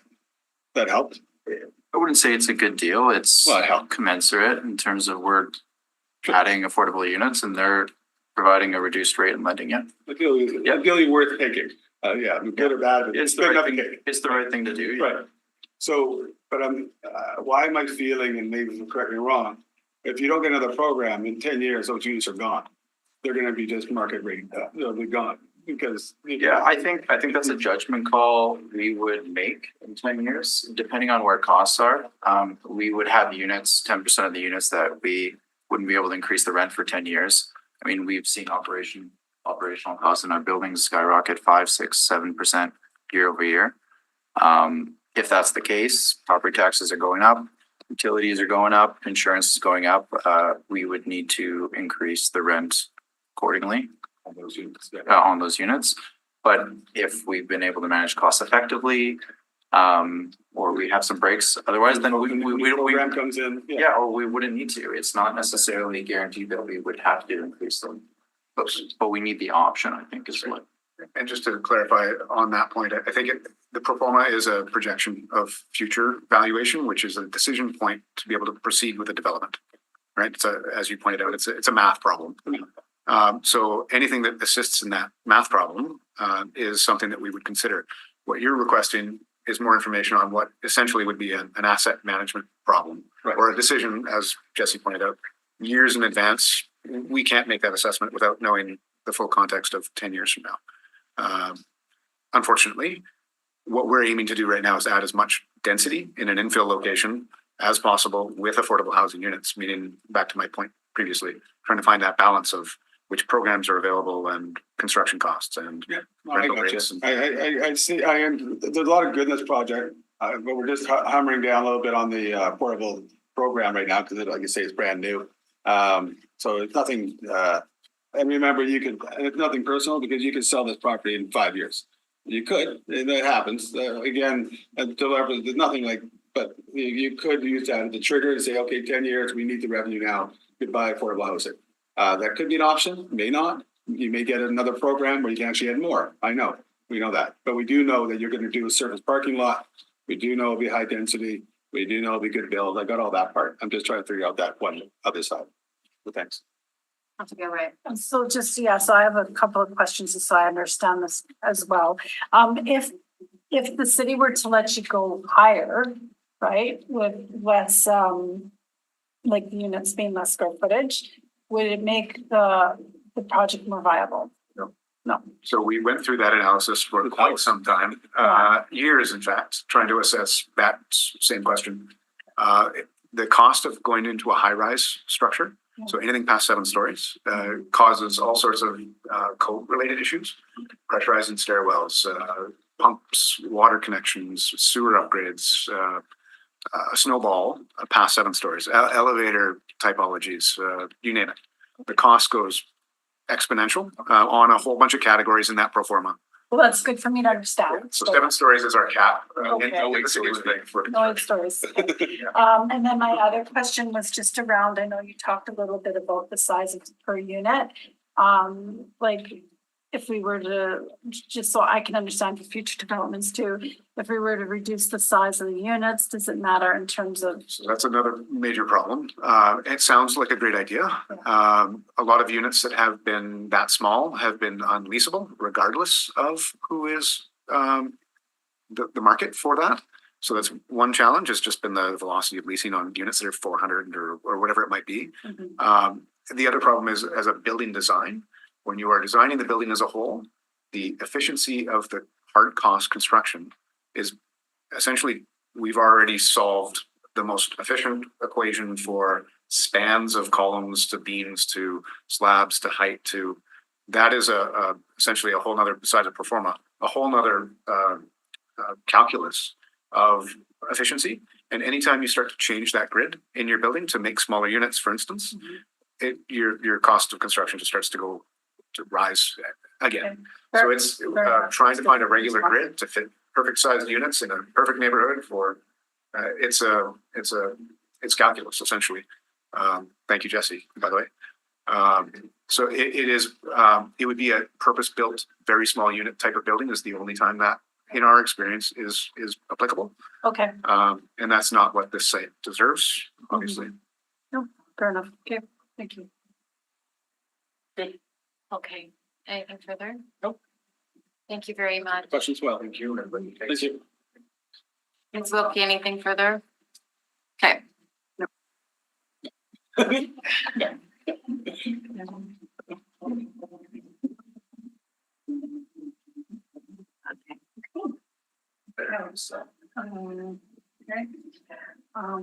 Yep, I move that the report of the Winnipeg Public Service be taken as read.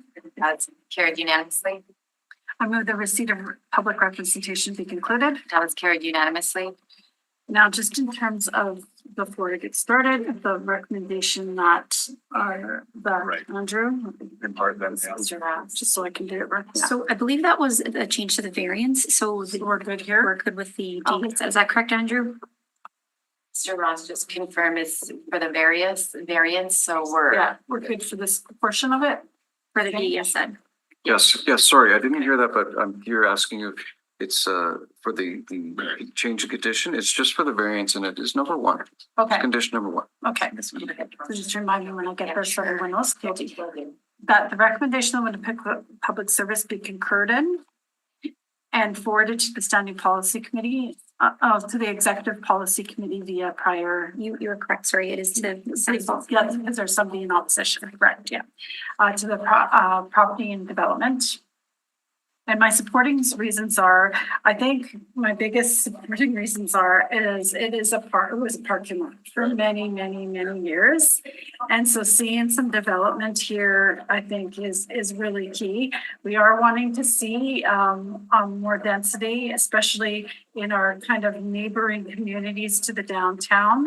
I think is really a huge priority for us councils that actually represent the downtown and the inner city communities.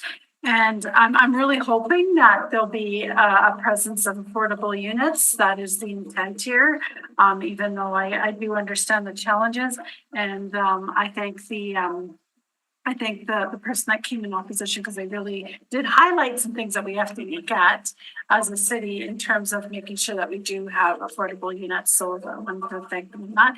But those are my supporting reasons. I think this is a good project moving forward.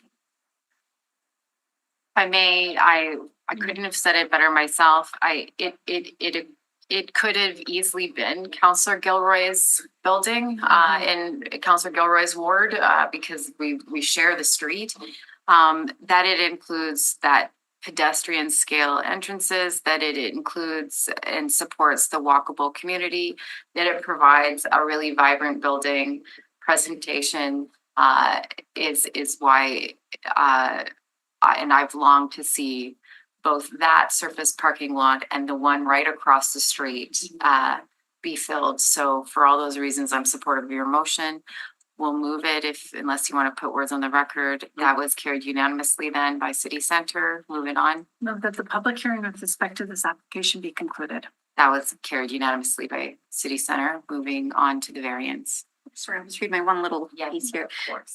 Please note that the committee has made a recommendation on this matter that will now proceed to council. No further representations are permitted on the subdivision and rezoning.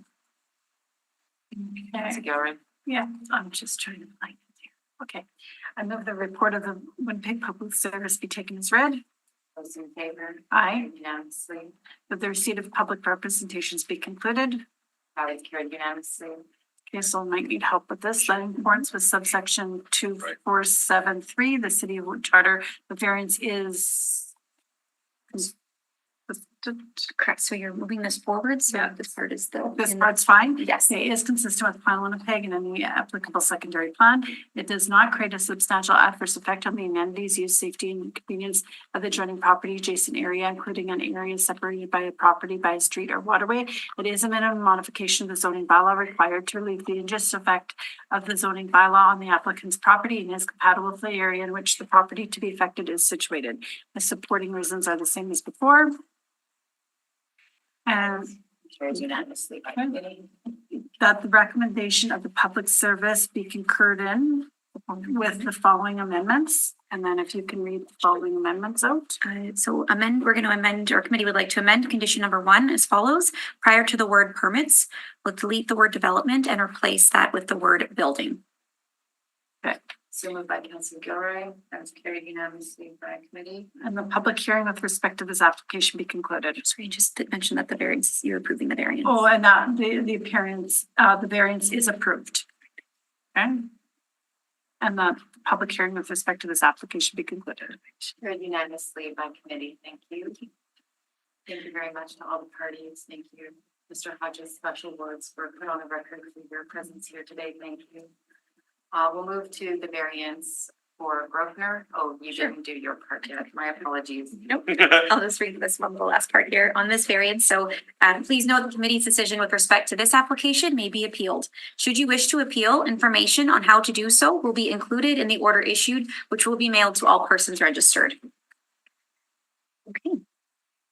Just let our next applicant in the Zoom meeting.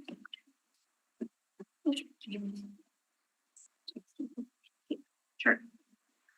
Item number 6 is a variance at 874, 876, 880 Grosvenor Avenue under file DAV 132900/2024D. Please note communications were received in support of the matter, which have been distributed to all members of the committee. The process the committee will follow is the applicant will be heard first, followed by those in support of the application, then those registered in opposition, and finally those registered for information. The applicant may return to speak in rebuttal to comments made, however, no new information is permitted. All participants have been muted and will only be permitted to speak when called upon. Once you have been heard, you can either remain in the Zoom meeting or leave and continue to watch live via the city's YouTube channel. If any participants are currently watching the live meeting on YouTube, please mute your audio player now, and I'll hand it over to the planner to give an overview of the application. Thank you, Clerk. The subject property is located in the southeast corner of Wentworth and Grosvenor Avenue. The property is 13,500 square feet in size. The previous dwellings on the property were demolished in 2020, and the site has been vacant since.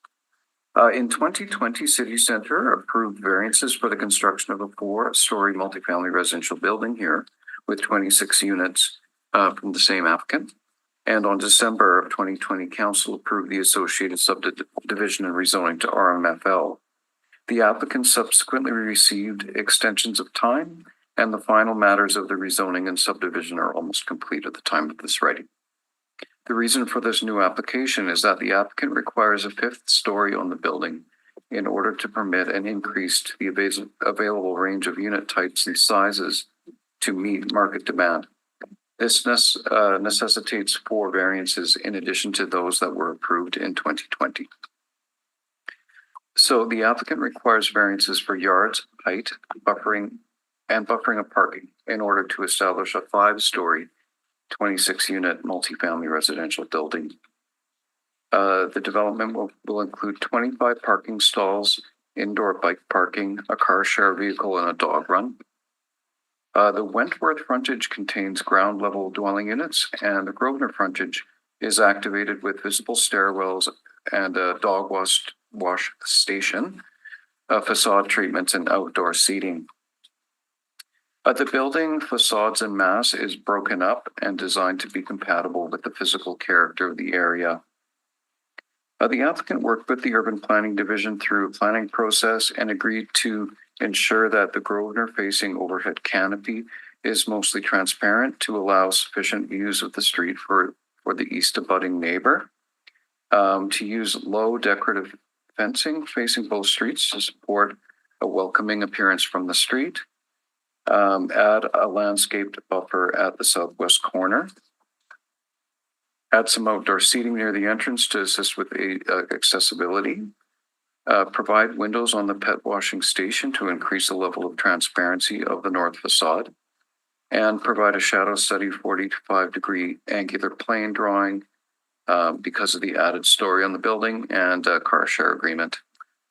The applicant conducted public engagement in 2020, thorough public engagement that included a consultation report submitted to the public service, and since then indicates that they conducted additional public engagement, including meeting with nearby residents about these new changes to the project.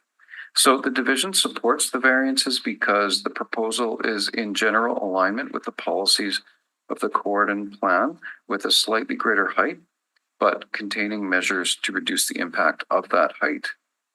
The setbacks are contextual. The variances align with the applicable Corridon design guidelines, and the design blends with the existing area context and is consistent in scale and density with this block of Grosvenor. That's the intro from the public service. Any questions at this juncture, councillors? These changes or requests for changing the original application, I don't recall a huge outcry during the initial application, but were they posted? These variants? Yes, the variance was posted. Yep. Do the extra story and all that stuff? Yep. Okay, that's my question. Thank you. Anything further? Nope. Okay. So we can move on to the applicant who is joining us over Zoom. It is Ms. Jackie Wilkie. Good morning again. Thank you for your time on discussing this, and thank you to Andrew for summarizing everything so well there. We're just going to do a brief review just to illustrate the proposed variances. So our variances are for construction of a multifamily dwelling to permit a front yard of 4 feet instead of 29 feet. No west corner side yard, that's the one that's on the side yard on Wentworth, instead of 20 feet, and a building height of 53 feet instead of 45 feet. That's for that extra story that we're looking to include with that step back in the building. And then for the establishment of an accessory parking area to permit no buffering to a parking area that's located 20 feet from the rear lot line. This is because we have parking that comes off of the back lane. So to illustrate this on a plan view, the front yard on Grosvenor, as described, will have a low metal light permeable fence between the columns, and then a landscape strip with shrubs along the front face. And then on Wentworth, the west side yard will be covered entrances to the units to help activate that space, so we have direct access to the sidewalks. And then the parking off of the back lane coming directly from there, so not being able to have the screening behind the stalls. Just to review what the building is going to be looking like for that additional height. Adding the extra story, but setting it back so that we have the terraces at the top floor as we're looking from Grosvenor. So on the neighbors to the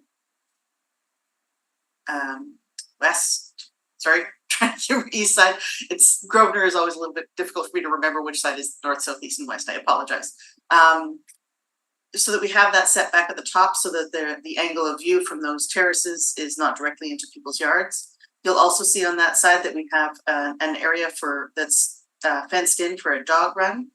And you can see the permeability along that front face with the columns and the low fencing that would be between those columns along the front, and the imaging of having some sitting areas at that front entryway.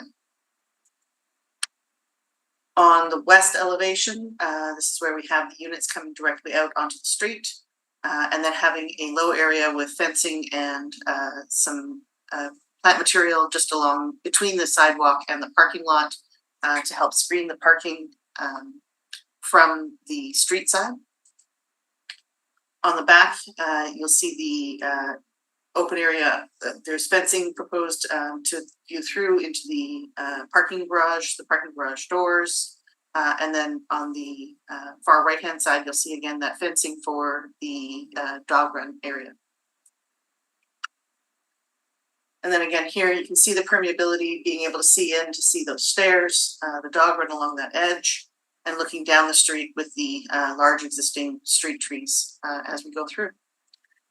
That's everything for the presentation in regards to the variances. I know that Mr. Comack has some more information on the project in regards to its development and the size of the building. If you have any questions.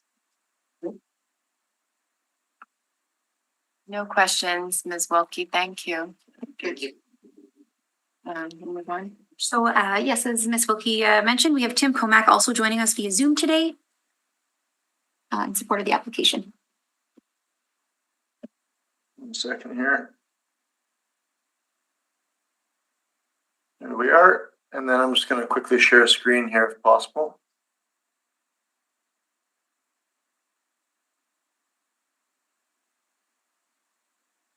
There's the option to share the screen here. Should be right at the bottom in the middle. There's a green button with an arrow. Thank you.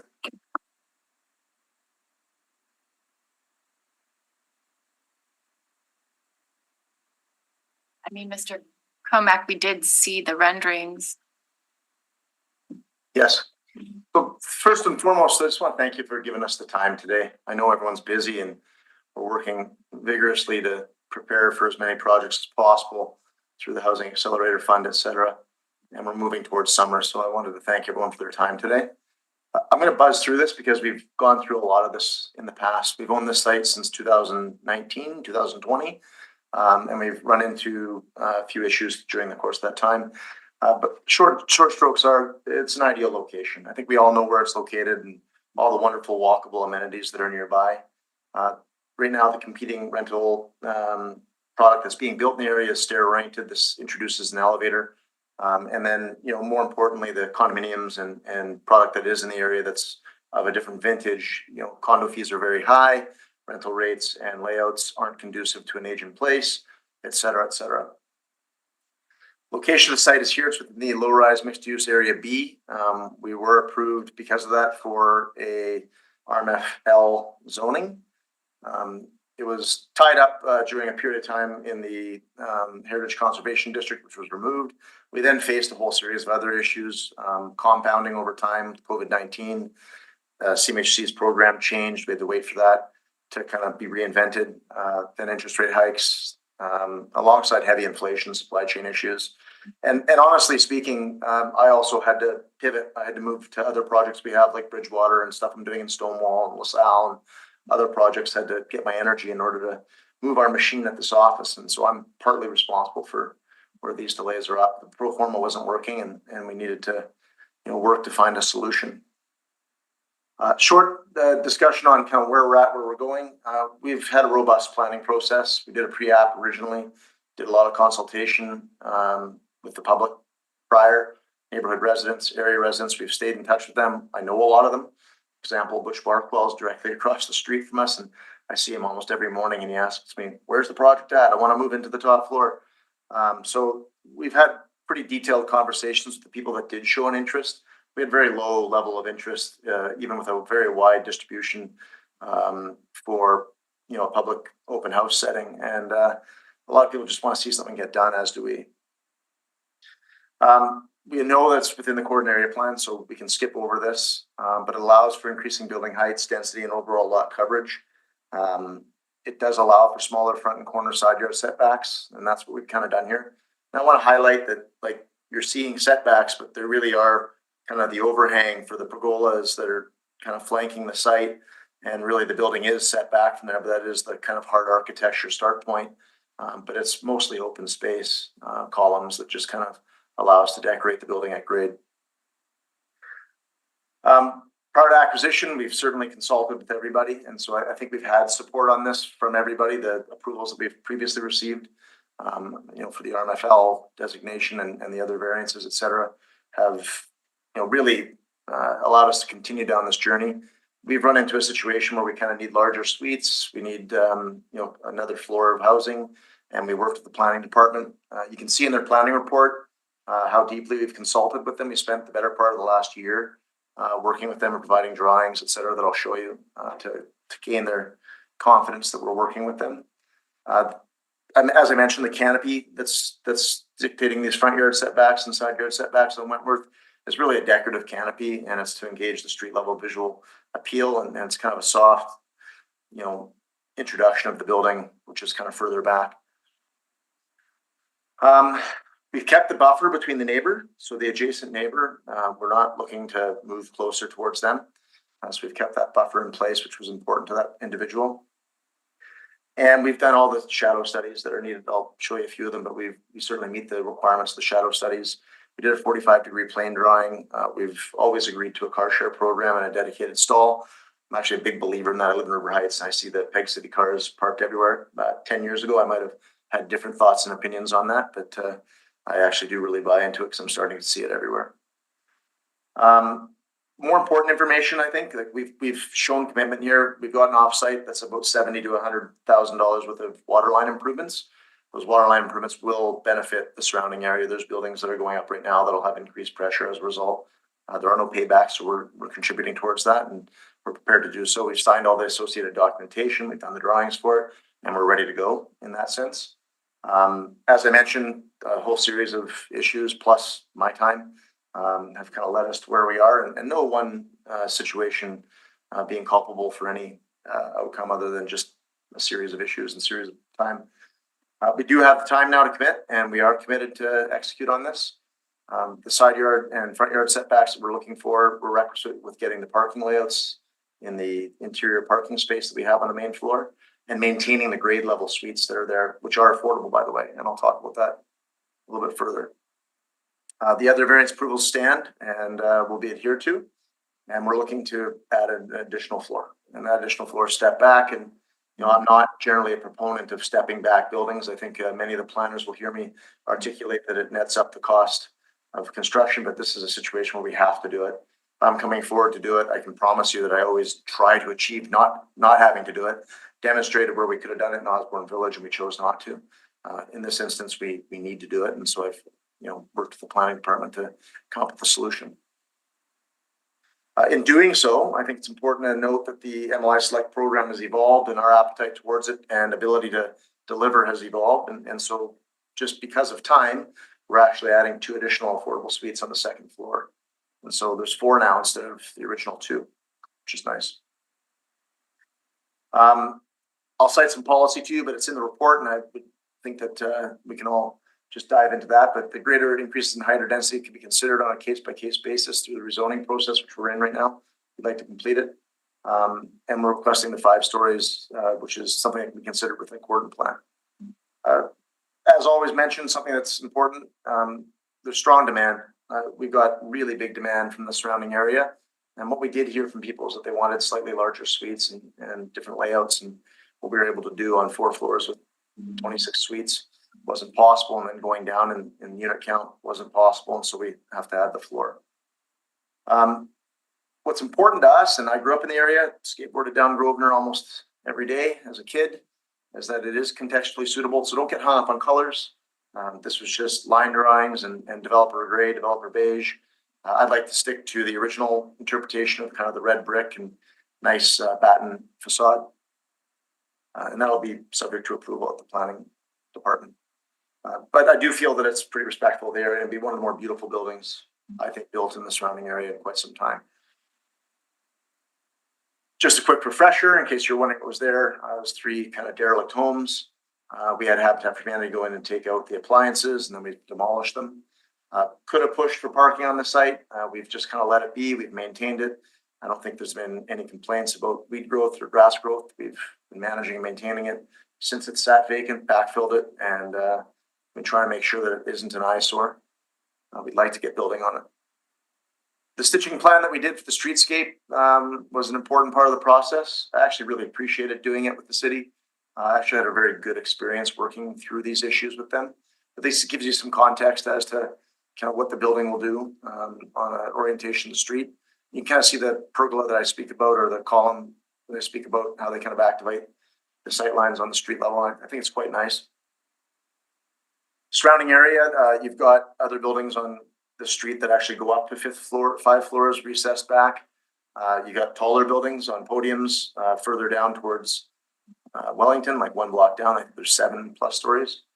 So it's not outside of its realm of surrounding properties.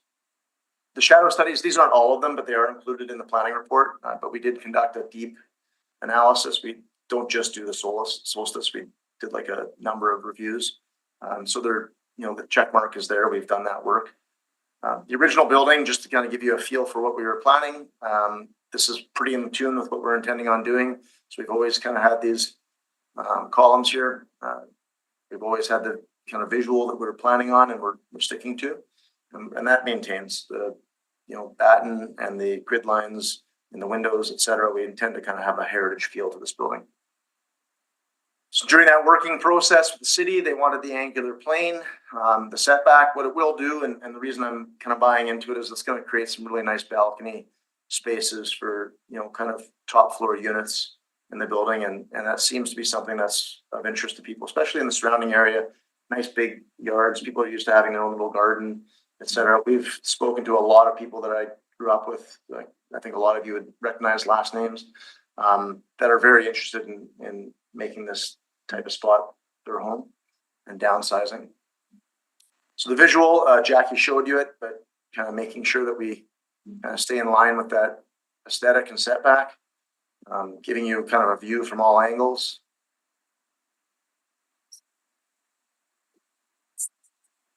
That's your time, Mr. Comack. Do you require more time? Yes, please, a 2-minute extension and I'll wrap things up quickly. That's good. Yeah. So otherwise, from our end, our landscape planners have shown you what they've done for the buffering, the landscaping, the dog run, et cetera, making sure that we stick in line with what the vision was for the site originally. And then just showing you a layout. Last slide, so wrap up real quick. The planning department supports this application. They've been phenomenal to work with. We've had a lot of back and forth. It wasn't just a, home run Babe Ruth grand slam. We've been working diligently on this with everybody to get the right square footages, the right layouts, the right building orientation, and the right fit for parking. It hasn't been simple. Small projects are way harder to get it right on the pro forma. And, I'm learning that in Bridgewater where we've got 200 plus units and it's much easier to make things work.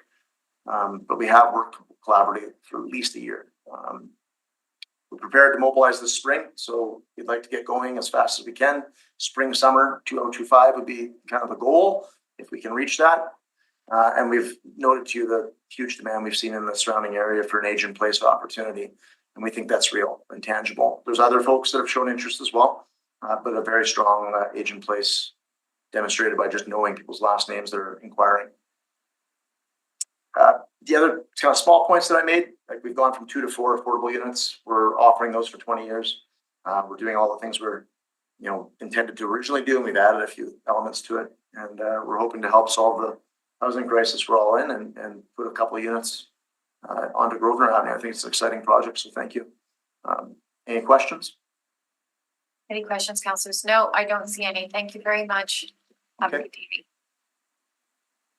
I had no one else registered in support of the application and there's no one in the gallery. I had also no one else registered in opposition or for information. So at this time, it could be questions to the public service. Any questions? Seeing none? Okay, allons-y. Okay. We can go. I move that the report of the Winnipeg Public Service be taken. Sorry, Councillor, we would typically go back to the applicant to speak in rebuttal. I know there was nothing, but just because Mr. Ms. Wilkie, we didn't mean to ignore your time here. Ms. Wilkie, it's fine. Okay. Thank you. We have nothing else to add. Thank you. Thank you very much, Ms. Wilkie. Just because Mr. Thanks very much. Part of the original application. Councillor Gilroy, over to you. I move that the report of the Winnipeg Public Service be taken as read. Carried unanimously. Thank you. I move the receipt of the public representations be concluded. Yes, carried unanimously. Thank you. In accordance with subsection 2473, the City of Winnipeg Charter, the variance is consistent with Plan Winnipeg and any applicable secondary plan. It does not create a substantial adverse effect on the amenities, use, safety, and convenience of the adjoining property adjacent area, including the area separated from the property by a street or waterway. It is a minimum modification of the zoning bylaw required to relieve the injurious effect of the zoning bylaw on the applicant's property, and it is compatible with the area in which the property to be affected is situated. The supporting reasons is this is a long time coming. It's been it's a very good building. They're trying to put some affordable housing in it. I know that is a bit difficult, but I think this project has been a long time coming and looking forward to it. Moving on. Thank you very much. That was carried unanimously. And that the recommendations of the Winnipeg Public Service be concurred. That was carried unanimously. And over to you, Ms. Dolsky, and your little bit. Just and look at the variance be approved. That the variance be concluded and approved, that the variance be approved and the public hearing with respect to this application be concluded. That was carried unanimously. Please note the committee's decision with respect to this application may be appealed. Should you wish to appeal, information on how to do so will be included in the order issued, which will be mailed to all persons registered. Okay, super. Move to adjourn. To adjourn. Thank you very much, Chair, Council. Appreciate it. Thank you, Mr. Kumar. Have a good. You too. I bet. It's just so. That one needs to be. Thank you.